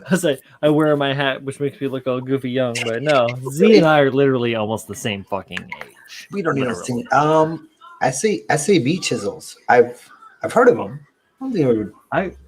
I was looking at, there were these ones that were promoted in the back of the Panaline Technic by GPF. You guys know those guys, right? Company that's kind of made a little bit of a splash with chisels. I can't think of. Is it Despaye? Yeah,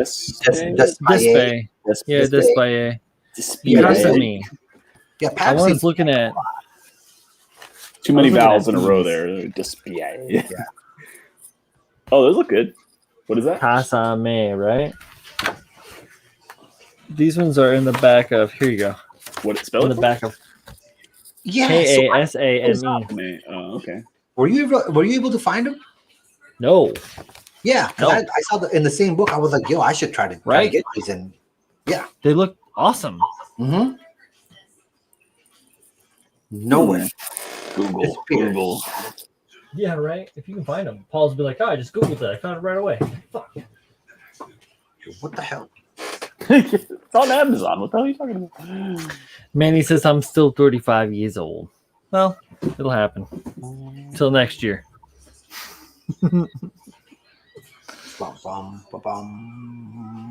All right. Where am I?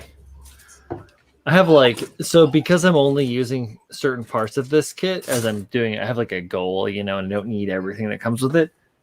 I got a lot of extra parts. Like this kit, the Verka comes with a few extra frame parts and stuff, but like I got a lot of extra parts now.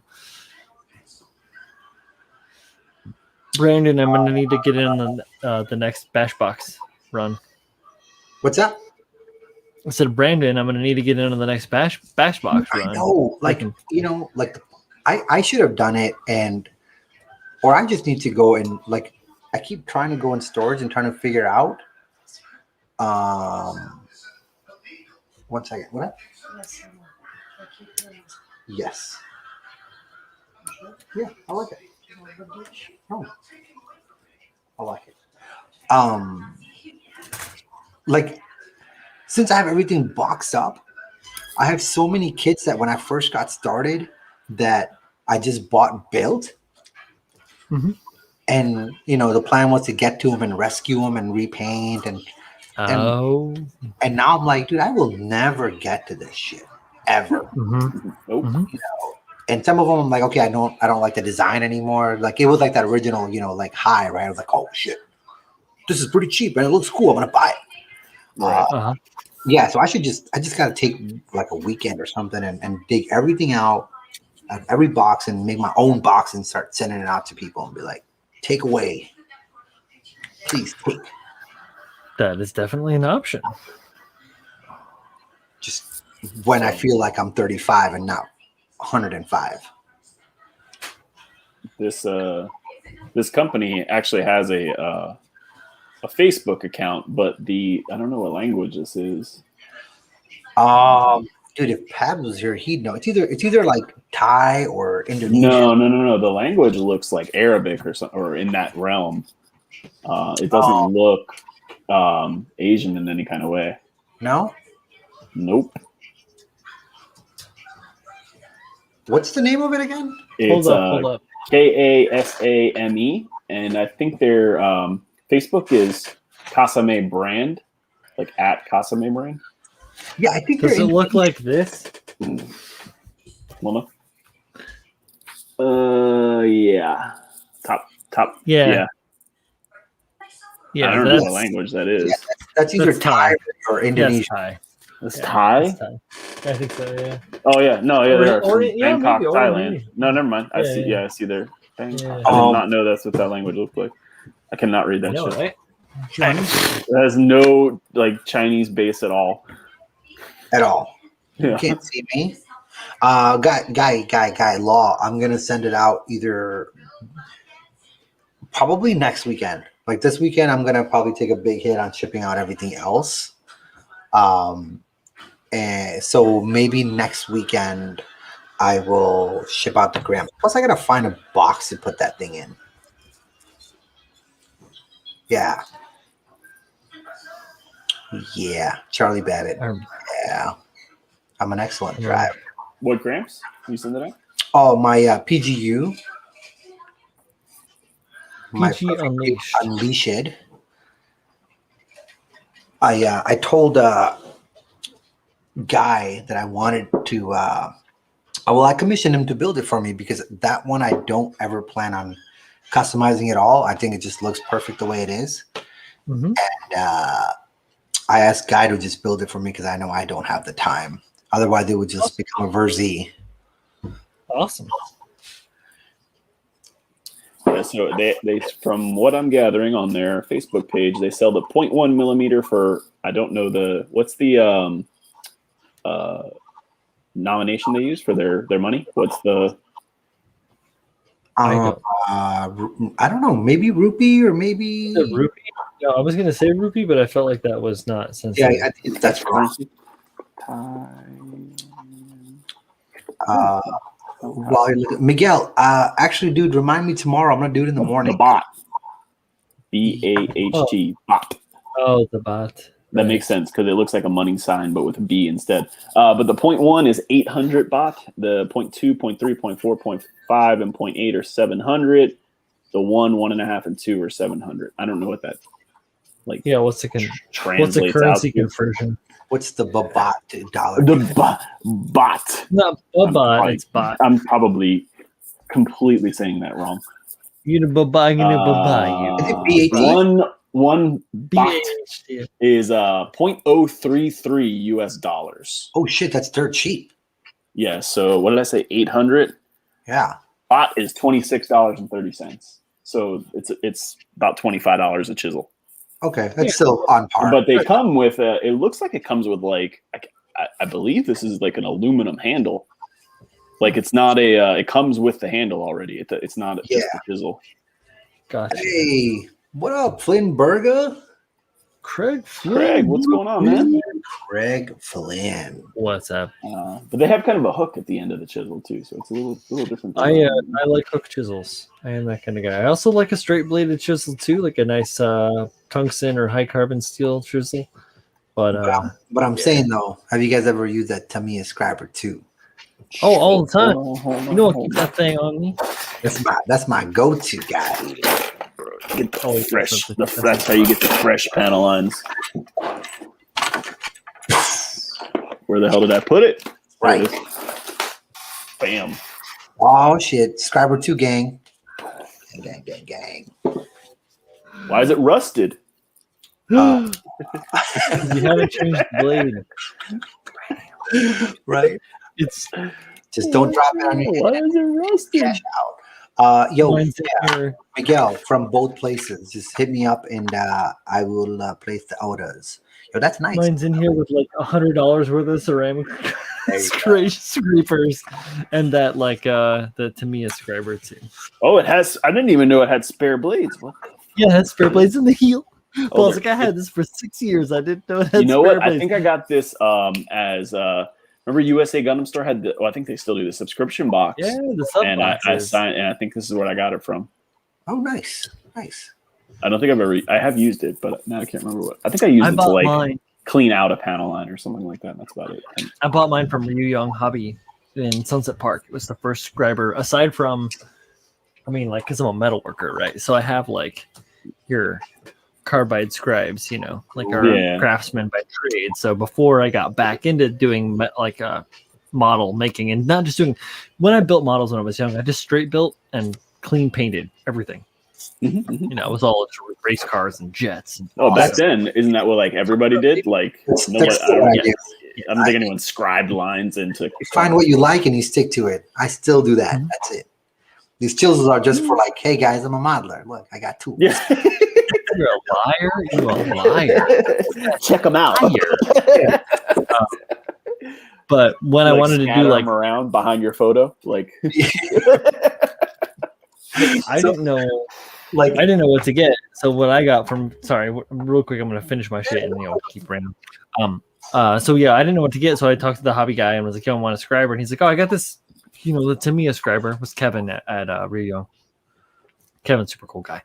And I was like, "All right." He knew that it wasn't the right thing, but he still sold it to me, and I used it and I got it to work. But yeah, it's all a learning experience ultimately. Oh yeah, I'm scribing the top of my my Rubbermaid here. I think I got this from Music Gundam too, and this is probably one of my first purchases, like in Gunpla, like when they used to sell on eBay. Like I bought this probably off of eBay from USA Gundam, because to me that was like the most awesomest thing. Where like I went on eBay one time, and my first kit was actually an Astray the first kit that I bought was a red frame master grade, and I got it from USA Gundam.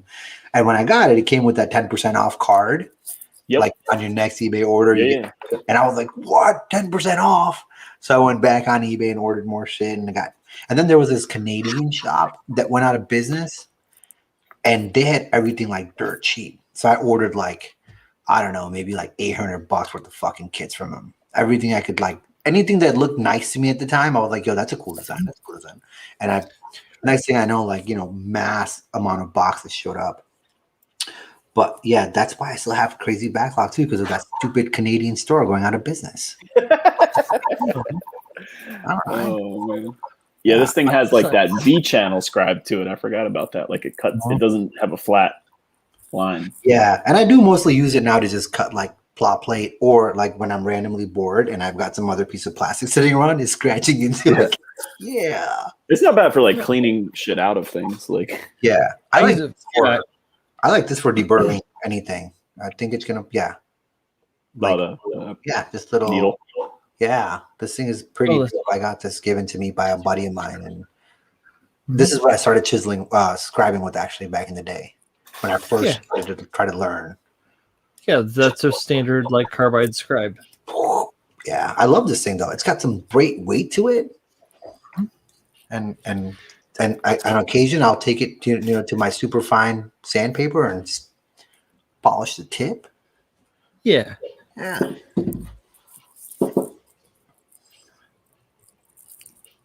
I used to have that. Tamiya is just Alpha, right? All Tamiya shit is just Alpha rebranded. Yes. Tommy, let us know what you need, man. I'm sure we all have lots of high grade parts. Oh yeah, what's up? You can use that blade on the MadWorks line carving guide. Oh yeah. That MadWorks. Have you seen that thing? That little like adjustable. I have. That is like, not that it's janky, but like it is like the like that's a ripoff. Because it's like $20 for that little thing. Yeah, it's like thinking a screw and a piece of metal. Yeah, the hole in the chisel blade. Yeah, I thought like you fit that screw through that. No, it's just a little slit in there, and I mean it's no different than on this thing. So this one has, the Tamiya one has like the notch that you're just like adjusting it at whatever point you want. Exactly. And it's just that it holds against the plastic to get you a straight line. I mean, not that it doesn't work great. I don't know. I've never used one, but like, it's just funny that it's like, like mind blown. Yeah. How innovative. I put that thing in there the first time. I was like, what the fuck is this? Like, why did I buy this? Someone's got like a knockoff one on Facebook now. And the funny part is that their promotional videos and photos are of somebody using the MadWorks one. But they like basically put the MadWorks one at like the end of a pen, like so it comes out of it. So I bought something like that too, where it's, I mean, I gotta find it because it's like the same concept, but it actually has a handle. Yeah. You know, and it's like and it's literally like it's a hollow blade like this with a much smaller tip. So it does go in and out too, but it allows you to kind of use the edge of the handle as your guide.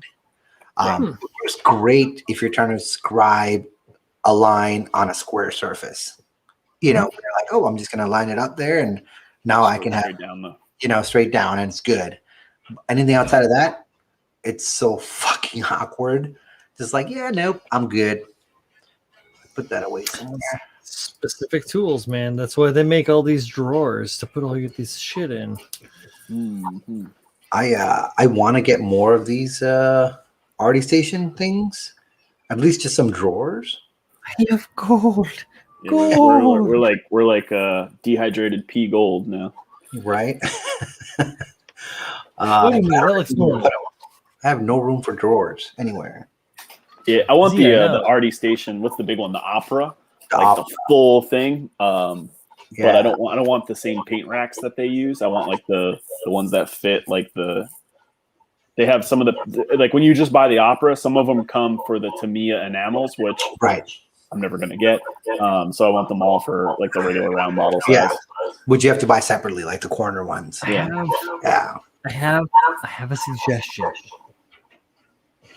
You can make your own. I could. I'm not that talented. Yes, you are. No. I assure you. Rather just pay someone to make it. I know you would. I know you like convenience, my friend. But I am, dude. Yeah, I am. seriously, I made a bunch of that This guy. myself. You don't have to go as far as I did. Like I did like dadoed edges and like all this like lap finish shit. Yeah. You can make it a foam car if you really want to. All the dimensions are available online for all of these things. If you guys really want some organizational stuff, like in a pinch, you can make it out of hot glue and foam core really easily. Like you don't. I mean, the Artie Station, obviously, and I have like Hobby Zone stuff, right? Yeah. Gonna last years, 40, 50 years, no problem. I'll have this for the rest of my life. If I have anyone to pass it on to, I will pass it on to them. But you don't have to go that far right now if you don't have the loot, because it's hard. It's not hard to make loot now. It's real hard to get loot now. So, but like a foam core is like a couple bucks a sheet, and hot glue, if you got a hot glue gun, you know. So, Yeah, I always think about that shit. I'm like, dude, I can do this. Like, I have to be really into the project. Like, if I see something that I'm just like dying to have, and I'm like, but you know what? That could be better if it had a verse Z touch to it, and then I'll go do it. You know. But outside of that, I'm just like, yeah, the finish on this works. How much, my man? Yeah, I feel like to buy the woodworking tools, I'd almost spend as much as just buying the assembled one. like, if you're gonna make the wood, if you were gonna do it out of wood and do all that, like I'm saying, like doing it like on the cheap at a foam core, which I have like of like stuff that I've made out of wood with the proper woodworking tools at my old job. Yeah. Versus stuff that was made from Poland from Hobby Zone versus foam core drawers and like a riser and stuff like that. You know, like things can be done. There's always a workaround. So like, yeah. Brandon over here is our very own Tony Stark with that. He's on Mark III of his own foam board desk organizers. Perfect. Exactly. There it is. Yeah, Miguel, exactly. Artie Station versus Z. Yo, I'm gonna hit up Artie Station and be like, yo, we need to do a collab. Send it with not try and call it a Verzi. Yeah. No, I mean I get where you're coming from, because I do like to, you know, tinker with stuff and try stuff. Like I remember when I was getting a PC, I was like, I'm gonna build it. Mm-hmm. I'm gonna build it. I never even fucking touched a PC before that. It was a really dumb idea. It worked, but it was stupid. I had to do like 160 hours of YouTube research to figure out how to put the thing together. Yeah. When I do my PC too. So like I could build a PC. Like and I would love to build a PC. I'm like, I'll build it, but then the minute it's done being assembled, I'm like, someone else take this now and make it work. Like I put it together. That was like the most anxious that I've ever been. Is I put it all together and I'm ready to touch the button and I'm like, fuck. Yeah. Please work. Please like, Exactly. okay, it works. Yeah. Exactly. Like, and my dumbass would be like, because you're not even supposed to plug it into the internet. Like, start it up, like, run all your drivers and shit that you have from wherever, and the last step is internet. I would be like, yo, yeah. Oh, Call of Duty now. Edward says that he's lazy and that Hobby Zone is fine. Hobby Zone is great. Honestly, I love my Hobby Zone stuff. Yeah. Guy says, Z, remember that photo I sent of Artie Station versus Hobby Zone? I don't know this photo. I do remember it. That's how I put the top part of this together, because this came from Shane, like I was telling you guys. He sent it to me. But I kind of want to, so I'm going to take all this shit off and I'm going to spray paint it because I want it black. Yeah, so I'm going to take it out and I'm going to spray paint it, maybe put some vinyl wrap on the sides, put a Ronin sticker on the other side. Yeah. Verzi. Yeah. See, Miguel, you're right. That's what I'm going to do. I'm going to do a collab with Artie Station and say, send me like 90, like let's do a thing with Ronin, but the buyer only gets like 90% of the parts. They'll love it. They're gonna love it. Trust me. Yeah, because you've seen the stuff like Gun Primer now. Like Gun Primer has their eraser that you can actually go on their website and put your logo on it. You can print a custom one. And the kind of a cool idea. It is a cool idea. I didn't know that though. Yeah. Well, because I thought that people were like getting sponsored. Like, I'm like, dude, how many people does Gun Primer sponsor? Like, and you're gonna put their logo on each one of their but then I read into it and it's like, go to our website and print your own custom razor with your logo on it. I was like, oh, okay. Now we can all feel important. That's great. Yeah. They make glass files too, right? Yeah. It's kind of like, where's that thing? Yeah, my first PC, I know Paul was talking about this one of the streams, but the first time I ever built a PC was 98. So I think it was like AMD 2. Almost has it. You can almost see it. It has my name on it. Oh, yeah, there it is, right there. Yeah. But this is like wood, and this is like super nice pen I got from our good friend Alex Zedoof. But it's kind of like that. What did he make that? Or did he have that made somewhere? He had it made. Yeah, he had it made and sent this to me like a while ago. Actually, he sent me a handful of stuff. A couple magazines and like some chips and chips and this cool ass pen. I use it all the time. It's great. I'm still waiting for someone to send me Vegemite. I'm sure I can buy it somewhere locally. But I want to try it it's got to be on Amazon. Oh, here we go. I'm sure. But I want someone to send it to me. Then I'll try it. Like, do you remember, Paul? Like, because the first PC we ever bought was a 486 double clock. But the first one I ever built was a few years later, and it was like when AMD at first came on the scene. Yeah, and they were super cheap. It was like cheap. Yeah, and the case I got was like the knockoff of like, you remember the iMacs that were all like translucent in different colors? Yeah. So like the case was a knockoff of that. It was like this teal, translucent blue, green.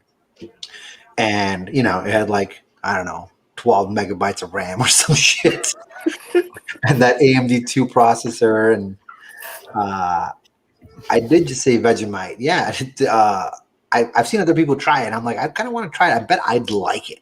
Like, that's my flavor palette. Like, I bet I would love Vegemite. I'm like, yo. What does it taste like? Like, I don't even know what. Apparently, it's insanely salty. Okay. Have you been to America? I've never tried it, so I don't know. But is it simultaneously incredibly salty and incredibly sweet? Have you been to the Midwest? Right. I watched this video a couple weeks ago of she's a Japanese girl and she came to America and tried birthday cake. And she was like, how the hell do you eat that? It's so sweet. Like, there's so much sugar in that. She's like, it was so pretty, you know, it was at the grocery store. I'm so excited. She probably like eat the fondant. Yeah, she's like, I hate the frosting. Not even that. Or just, no, yeah, of course. It is awesome. It's caustically terrible. I can't eat birthday cake either anymore. I don't. Like on the regular, I can't because it's like crazy strong. What was I trying to think of? Shit. Yeah, no, even just you I got lost on fondant because then I thought about eating fondant and being like, and I like it. I like fondant. I like fondant. I like the texture of it for some reason. I don't know why. I'm like, it's sugar. Like it's part of the cake. I'm gonna eat it. I don't care. Yeah, like fuck that. Like I'd rather eat a cake with fondant, but my wife and kids like it with like when it's whipped cream kind of frosting. Yeah. Like so down here, we use they use buttercream way more than like buttercream. Yeah, I'm down with buttercream as well. Yeah, Publix, man. Publix cakes, buttercream. Oh, okay. So there you go. So Flynn's saying it's beef stock in spreadable form is the best that he can describe. I mean, I'm having a hard time, like, yo, we're gonna thinking about what that would taste like. Like, think about it, Paul. Beef jelly. It's I'm gonna jelly. check my address. Right? Think about it like the skim off of a roast beef. You know, like that fatty congealed juices and that off of roast beef with a little bit of. Who the hell called it Vegemite then? What the hell is Vegemite? What it sounds like it's vegetables. Like, it does, doesn't it? Not a good name for that. It's deceiving. Yeah, I want to try it, man. I want to try it, and I guess you're supposed to eat it like on toast. But apparently, the reason why people don't like it is because, or outsiders of people outside of Australia, because they put too much of it on things. Oh, probably. You know, like imagine just biting into like amount of salt, and you're like, "What the fuck?" Man, I get these I get these pretzels that are like it's like rock salt on the pretzel, like, and they're just covered in salt. I love them. They're Unique is the name of the company. It's like extra salt pretzels. Unique, yeah. I like that. I'll look into it. Mm-hmm. I probably if they don't sell them locally. I don't know if I get them shipped. No, you can definitely get them. You can get them shipped from like Amazon carries them, and you can also get them on what grocery store is it? It's not. It's like Fresh Market. I think Fresh Market has them, which is like a Whole Foods. Same concept as a Whole Foods. I was going to say we may have those here actually. I may have seen you do. Yeah, they're definitely in New York. I don't know if they're in Brooklyn, but they're in New York. Oh, Brandon. Just mix it with some Nutella, like a fancier that. Now I'm beef stock and hazelnut spread. Like that doesn't sound good at all. It sounds disgusting. New beef flavored Nutella. Like I can do. I mean, I'm willing to try the Vegemite, and I love Nutella, but I don't know if Yeah, Craig, find the smallest bottles possible and send like 2. I'll send one over to Paul. And we'll do it live. The Vegemite stream. Yeah, we'll try it on stream and see how it goes. Like I'm pretty sure I'd love it. Like I'd find ways to put it on kind of anything that I eat. Like sometimes my palate is very refined where I like fancy things, and sometimes I'm just like, yo, fucking give me 10 pounds of Sonic. I don't give a fuck. Like I'm gonna eat everything here. Today I was hungry as shit. Like I'd only eaten a Lunchable midday, and I went out to the stores to grab this little tiny monitor, and on the way back I saw a Burger King, and I'm like, I need a taco from Burger King, not anywhere else, from Burger King. I got a Burger King taco, and they're nasty, really nasty. I like them. Like I'm just like, yo, this is like, if I'm gonna eat a nasty taco, I'd rather have it be Burger King than Taco Bell. I don't know. I love Taco Bell. Taco Bell is like my guiltiest pleasure ever. Like I will go to Taco Bell and drop like $25, no problem. Which at Taco Bell, that's a lot. Like I can't eat Taco Bell in the Midwest. I know that, right? Yeah. I can only eat Taco John's in the Midwest. There's no illusion that I'm getting like real Mexican food. Like don't get me wrong, I know that's not Mexican food. Like I know that's not a real taco. It's okay. Yeah. It's not close to Mexican food. It's nowhere near Mexican food. But I love it. Yeah. I love it. Chicken. Like orange chicken is not Chinese food, but I love it. Did someone say panda? What? Yeah, let's go. Sesame? What about sesame chicken? Taco Bell is for me What about legit General Tso's? the fourth meal. Like if I am out late and Taco Bell. I'm drunk, Taco like Bell. yo, we're gonna stop at either Taco Bell or White Castle. Like yo, we're gonna stop. Yeah, we don't have any White Castle down here though. So White Castle is East Coast to like. I've never had White Castle. They got rid of a bunch of them in the hood here. They got rid of a bunch of them in Brooklyn. Yeah. And have you ever been to a Roll and Roaster, Brian? It's in Brooklyn. It's like I know it's in. I've seen the commercials hella times on MSG. Yeah, it's so good, bro. Rangers games, but I've never been there. Yeah, it looks like my kind of jam. Honestly, it has that like it's like cheese sauce on a burger. They just put cheese sauce on everything. That's what it is. Yeah, Miguel, you were right, and that's why they call like White Castle. They call them sliders. Like you eat it at like 3 a.m. You eat like a sack of 10 or whatever because they're like bite size, and then you wake up in the morning and it's a fucking cleanse. It's a cleanse, bro. Yeah. White Castle was fourth meal ever. Did PayPal get hacked? Julio says, did PayPal get hacked? Roll and Roaster is 5 minutes away from it. Where's Manny at in Brooklyn? Manny? Where is Manny? On Ocean Avenue. Okay. So yeah, he's down by by King's Plaza, I think. Yeah. Okay. Sheepshead. Okay. Shake that. Cool stuff. Yeah, I don't know what you're talking about. Whoa. There's a video of Gordon Ramsay cooking. Dude, I've seen that video. That's not bad. Dude, totally.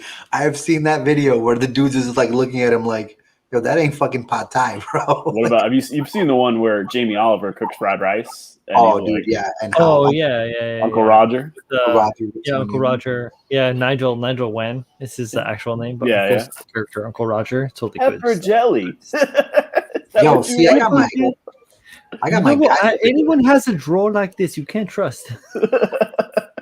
No, so Thomas, you can't buy the sliders from the store. Like I know a lot of the grocery stores carry like the sliders, but they're nasty. You got to eat the right type of nasty. You got to eat them fresh from the White Castle when you're drunk, and like in the parking lot. You can't even drive them home because by the time you get home, they're not like, hey, let's sit down and eat this crave case. No, you're eating them in the parking lot, like just huffing them down and eating the crinkle cut fries, and of course the fucking ranch dusted chicken rings. And that Coke, like you're doing all that, and then in the morning you're waking up and just. The last time I was in New York, we were staying in Queens with my sister, and I ordered it from like Postmates. Like it's like 12 o'clock at night, and I'm like, man, I'm starving. Like I got to be able to get something cool here, right? And I'm looking through, I'm like, White Castle, and my sister's like, what the fuck? You're so disgusting. I'm not eating White Castle. I'm like, listen, you're so jaded. You live here. You can have this all the time. You don't talk to me. Like 25 White Castle burgers delivered. Yeah, this is a common conversation. Yeah. Oh yeah. And Santos also, the Frosties from Dairy Queen with the fries, bro. With the fries. Like the chocolate shake and the Frosty from Wendy's are the same exact thing. So damn, Julio, that's some weird shit, man. I don't know what's going on. Yeah, that's crazy, man. I'm trying to catch up with this. Wow. Yeah, and I'm trying to like kind of skim it on the side. On my other end, Brandon being kick ass, and sooner than later, I'll share something cool with you guys. Oh, Julio's having PayPal problems. The jalapeno sliders are the fucking bomb, and that's what they don't sell in the store. They do not sell the jalapeno sliders in the stores. They just sell the regular cheese and the plain. It's so good. And for a time, I couldn't eat them because someone told me that they weren't like there was pork in something. So I had to stop eating them. I was like, yo, this is fucked up. Why would you ruin my life like this? Like, why would you tell me that? Like, that's a secret. I don't want to know. Your grave. Yeah, like I don't want to know that. So then I like wrote White Castle. Like I wrote them. I was like, yo, I was told that you put something pork in your sliders. Yeah, like it was a whole email. I was like, dear Mr. CEO of White Castle, The fuck is wrong with Like you? David Cross from Mr. Show. Dear, Yeah, like I wrote that. send me and I was as like, many please. products as you can. Someone is trying to kill me. Yeah, like I wrote to them and asked them if there was actually indeed any pork in their White Castle, and they wrote back and they told me, they're like, no. And they told me the entire cooking process and the ingredient list. They're like, nope, it's just onions that are steamed on a grill, Yep. and then we put the meat on top of it, And and the then meat, it's steamed there. the meat has little holes in it, And it has little like holes. steams the meat actually. 'Cause Exactly. they don't. So they put the onions down, they put the meat on top of it, and they never Yeah. flip it over. Like you never Exactly. flip it over and grill the meat. The steam goes through the meat, and Yep. then they put the bun on. And it just goes on the bun, and that's it. They're like, that's Yeah. it. And I was like, yes. And they're about the size of like King's Hawaiian rolls, like Yep. that kind of concept. I didn't pull a I've carrot. been- I was a concerned Yeah. consumer. I wanted to enjoy it.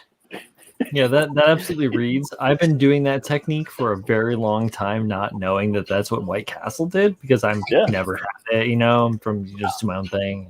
Yeah. I used to make things called meat cookies, because you don't need. Sounds like Vegemite. I don't know. No. It's a meat cookie because you don't need a bun or condiments or cheese or anything. You can just pick it up off and eat it like a cookie, and it's so good. Everything's, you get all of it. You don't need the bread. You don't need any of the other things. You just eat it like a cookie. Now I'm hungry, man. Fuck. Meat and veggies. Meat and veggies, of course. It's not just Yo, like Waffle House, I will never step inside of. You can't go to a Waffle You know House it is? in the Midwest without seeing someone get like stabbed or shot or beat the crap out of. Yep. Like you just Not can't. a single person in there has all their teeth. Like fact. And I'm talking about the front ones, not the back ones. Yeah. Yeah, because I'm missing a back tooth over here. No, Yeah. that's different. I'm talking the front ones. That's right. Yeah, no, I've never had a cavity on any of these front teeth. I don't know how that happens. They don't have any True. pockets. True. That's called meth. As a West Coaster, I know nothing of this White Castle speak. So they have them up north. Like if you're up north in LA or in California, they have White Castles. But in the Like Sonoma or whatever? Or Yeah, what? but you guys have like a whole different set of. You got In and Out and whatever the hell else you got. yeah, so there's like different like chains along the below the Bible Belt versus above the Bible Belt. Yeah. It's really weird. Yeah, we have like completely different set of things. We have like Zaxby's, which is like a fried chicken place. Yeah, like we don't have Whataburger. Yeah, we don't have water. But South Florida is weird. So like I'm below the Bible Belt, but South Florida is its own cesspool of awkwardness and weirdness. Dude, churches. Like we have a whole different set of rules than the rest of the United States. Like we don't follow it because we're not really Southerners. Right. But we don't live in the North anymore. Oh, right. Anymore, exactly. Yeah. You're Like dude, when Gumpla Melly, when that whole thing, when she first came out and everyone was freaking out about like the clothes she was wearing and like the angle of the camera, I was like, in South Florida, every single girl wears that 24/7. Like that's what they all look like. They all wear spaghetti tank top. Like I didn't even know that was like a problem. I was like, what do you mean? What is she wearing? Like what? Like what's the big deal, right? That's normal, right? My wife owns like 17,000 of those shirts. Like that's the norm. Right. Yeah. But yeah, we have Popeyes here. Yeah, we have Popeyes is better than KFC, but churches destroys them all. But the only problem with churches is like you have to go deep into the hood to find a church's chicken. And when you do find it, you have to look as non-sus as fucking possible. Right. Because you'll get you'll get fucked up. Like churches, I'm pretty sure is run by the gangster disciples. I think it's just like they hold like their, like annual fucking meetings there and shit. Everybody who works at a church is a gangster disciple. So you have to literally just be like the nicest fucking honkiest lost person ever and just be like, I'm just here to have some chicken on my way home because I got lost. Do you guys have Checkers? That's the real KFC right there. Yeah, Korean fried chicken. Boom. Checkers is good. I like Checkers. Oh yeah, Checkers. There was a Checkers, and it's now Taco Bell. Checkers French fries are legit, man. That's where it's at. Yeah, I don't eat out. Dude, they got a White Castle Church's damn it. combo by Brandon. That's What? Actually, White Castle Church's combo? What? That's like the Pizza Hut and Taco Bell. COVID Yeah. killed Mad Checkers in New York. They have Julio, some the KFC Checkers Taco Bell died before. mixes. I had one of the earliest Taco Bell cantinas down by me on Nostrand and Fulton in the Sty. Taco Yeah. Bell.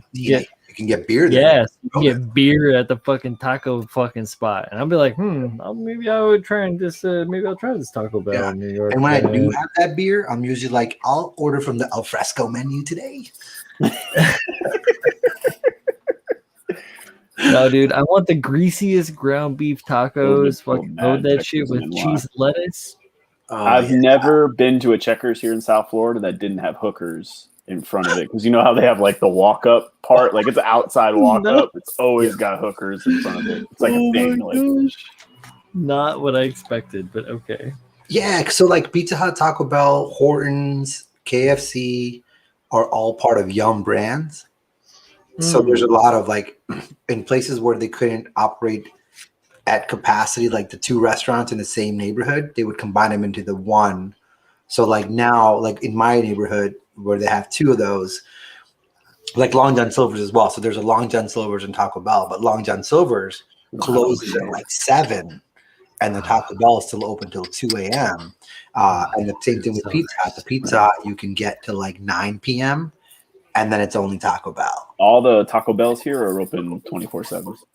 Yeah, not here. They close for like an hour and a half and then open back up.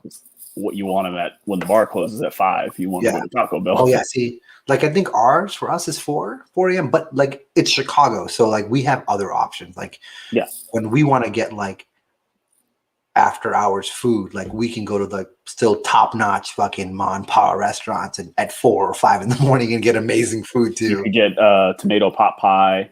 Right. Yeah. From You can your- get Some bitches like, oh, bars. Man, growing up in Iowa, the bars close at 2 in the morning.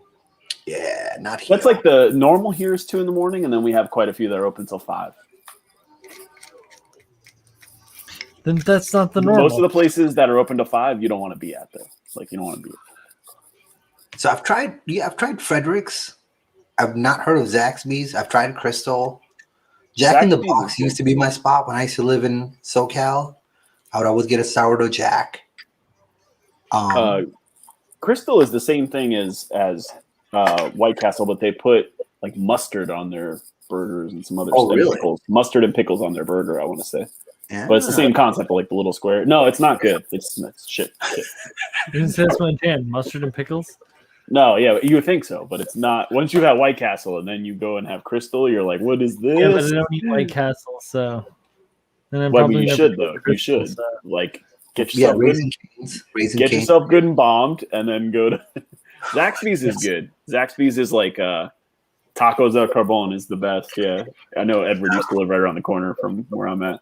Where, Yeah. Del Taco? Did they still have Del Tacos in like Cali? Like I remember Del Tacos used to have. And then Isn't Del Taco? It is Taco Bell, right? Like it's just like a different version of Taco Bell. Del I know Taco. in Texas they have them. Yeah, well, it's a chain, yeah. Yeah, it's a different chain. Yeah, Del Taco.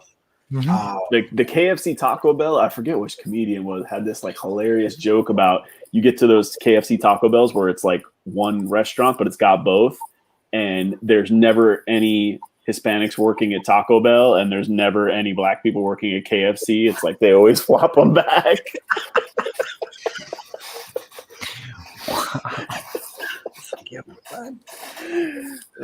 It totally freaks me out when I go to like a sushi place and I don't see any Japanese people making sushi. It's always like Mexican people, and I'm just like, is there anything they can't make? Like, I mean, ultimately, being a chef or any of these things where it requires some sort of creative or physical interaction, that's training and skill. So exactly. And like, I'll eat sushi from the good sushi chef. I don't give a fuck where they're from. Yeah, and I think it has more to do though with like where they were trained, because like where did you get trained to prepare sushi? Right, and that's my thing. You left Mexico and flew to Japan and stayed there for a couple of years, and if you did, that's awesome. Well, but like I the mean, likelihood is not.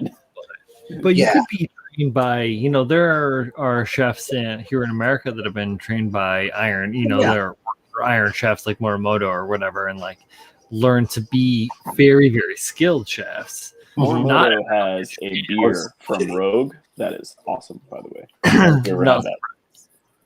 So like, yeah. And I guess, a lot of it, like at least a good place where I would see like some Hispanic workers, like I think everything's already kind of prepped for the day. And it's more just like assembling the sushi versus actually doing the cuts and all that. We have a lot of them around here where they're like Chinese restaurants and they're owned by like Puerto Rican families.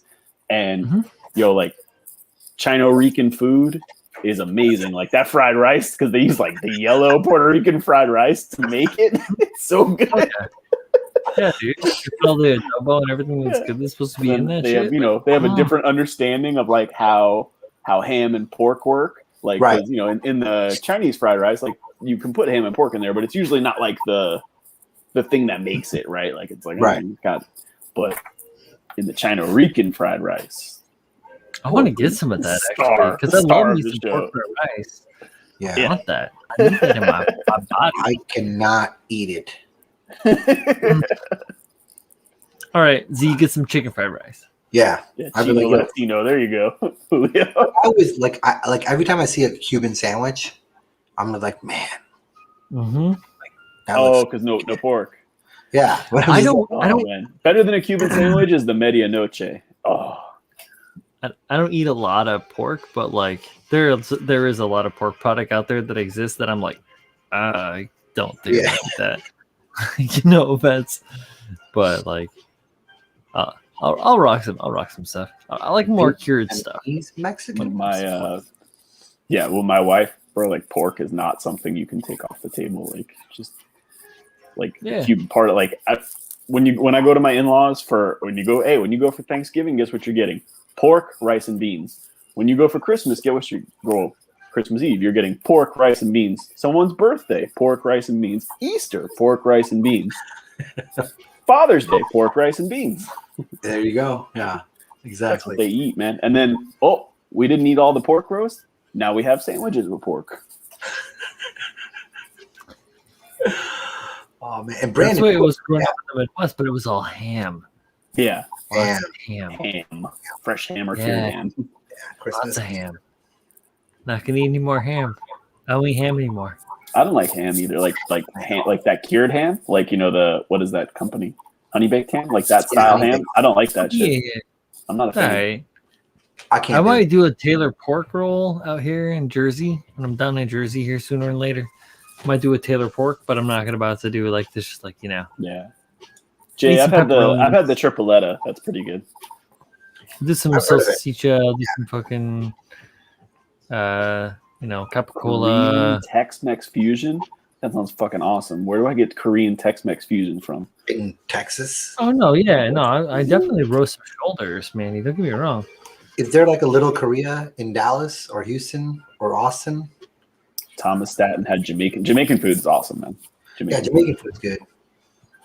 Very good. I like jerk chicken. Yep.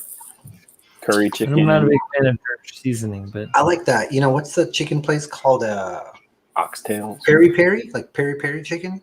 It's like Portuguese chicken,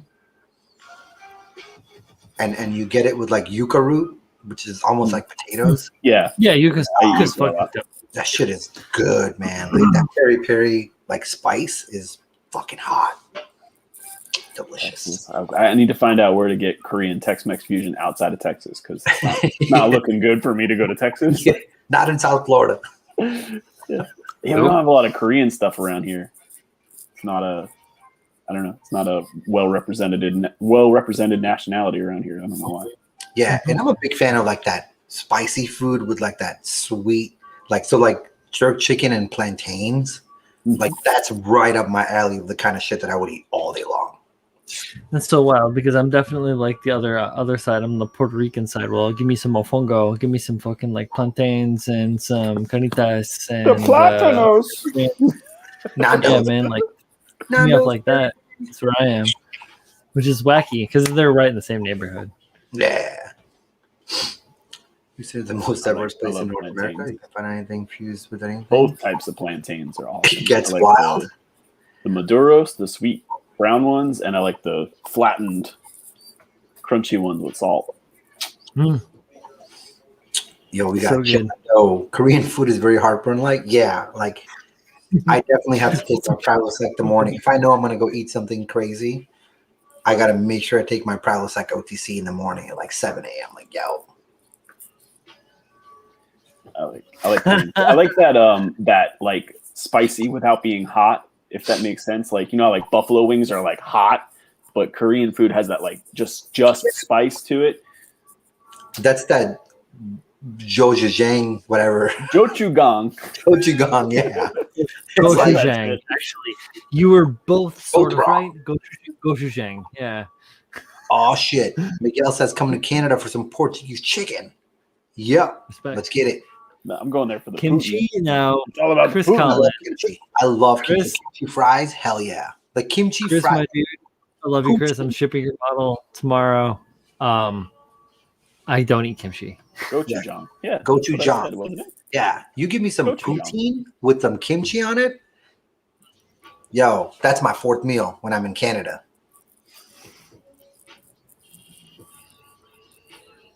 I've never been to Canada. So. Yep. It's all about I can't do kimchi. Colleen will like try and sneak a little bit of kimchi, and like I'll be out of the kimchi, house, but- and I'll come back in like 2 hours later and be like, "You were eating kimchi earlier, weren't you?" Because I'm that stupid sensitive to the shit. Oh, really? Such Dude, a I love it. I love it. I'm Every time I go such a to little bitch when it comes to kimchi. I can't eat it. I can't stand it, man. Really? I love me some Spicy- sauerkraut. spicy I'm kimchi, German man. as I fuck. love I love that shit. sauerkraut, but I can't eat kimchi. I just can't do it. I can't even stand to be in the same room with that shit. It's wild, man. I have like physical aversion. It's weird. kimchi? I can't control it. I know I can't When I control it. first It's fucking- heard it's- about how I it's feel made, bad. Right. I was like, ew, that's gross. Like you Mhm. take cabbage and put it underground? Like what the No, fuck is that? that makes total sense. Like Yeah. pickling and preservation, that totally makes But sense. to when me. I tried it, I was like, where the fuck has this been all my life? Like I ordered it on the side at my favorite sushi place. I'm just like, yo, because my favorite sushi place is like this fusion place where it's like super low, like low These key. farts are brutality. Oh, God. Chris, oh, what did Chris say? Chris Pap says my mother-in-law is Korean and no restaurant compares. Well, Pap, I feel like maybe I need to place an order. For real. I can't even handle it. I can't even exist in the same hemisphere. as We're gonna Look get it up with the real KFC. Brian's so drunk. We're gonna put him on Brian Watts 2021 and then order and eat it. Nope. So then he wakes up in the morning he's like, yo, somebody had kimchi.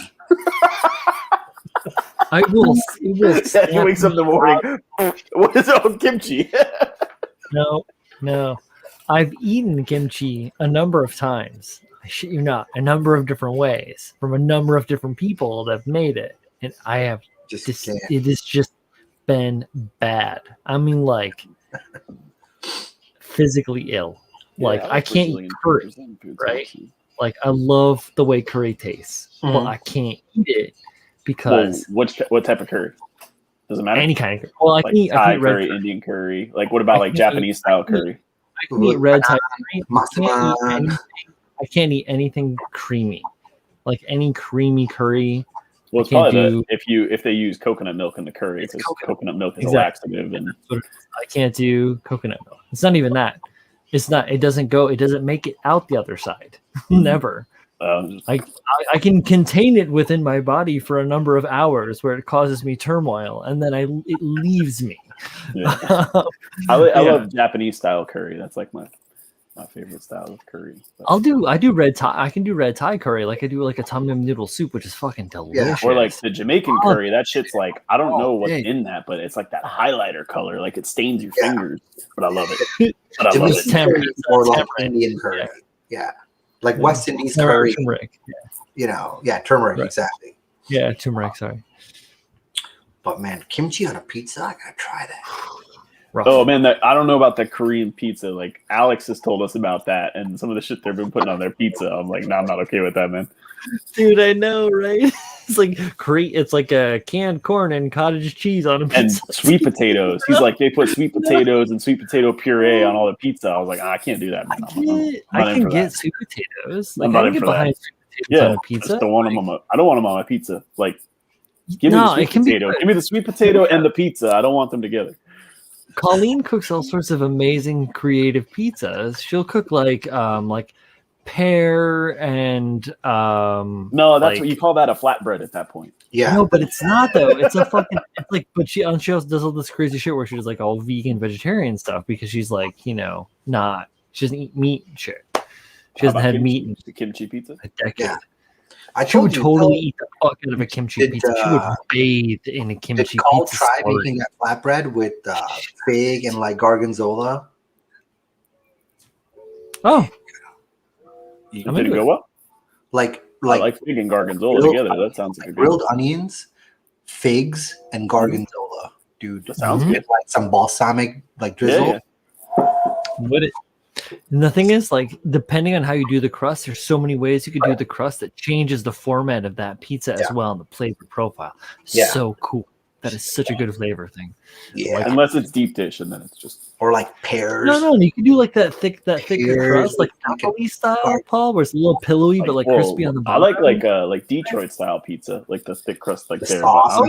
I'm not into that Chicago deep dish. Dude, Detroit style pizza is the same exact thing, except they just separate the two halves. Of what? What do you mean? Like Detroit style, so Chicago style deep dish is like a pie. Detroit is the same exact thing, except there's the pepperoni, and then they just drizzle the sauce on top of it. Yeah, but it's not pizza if you can't pick it up with your hand.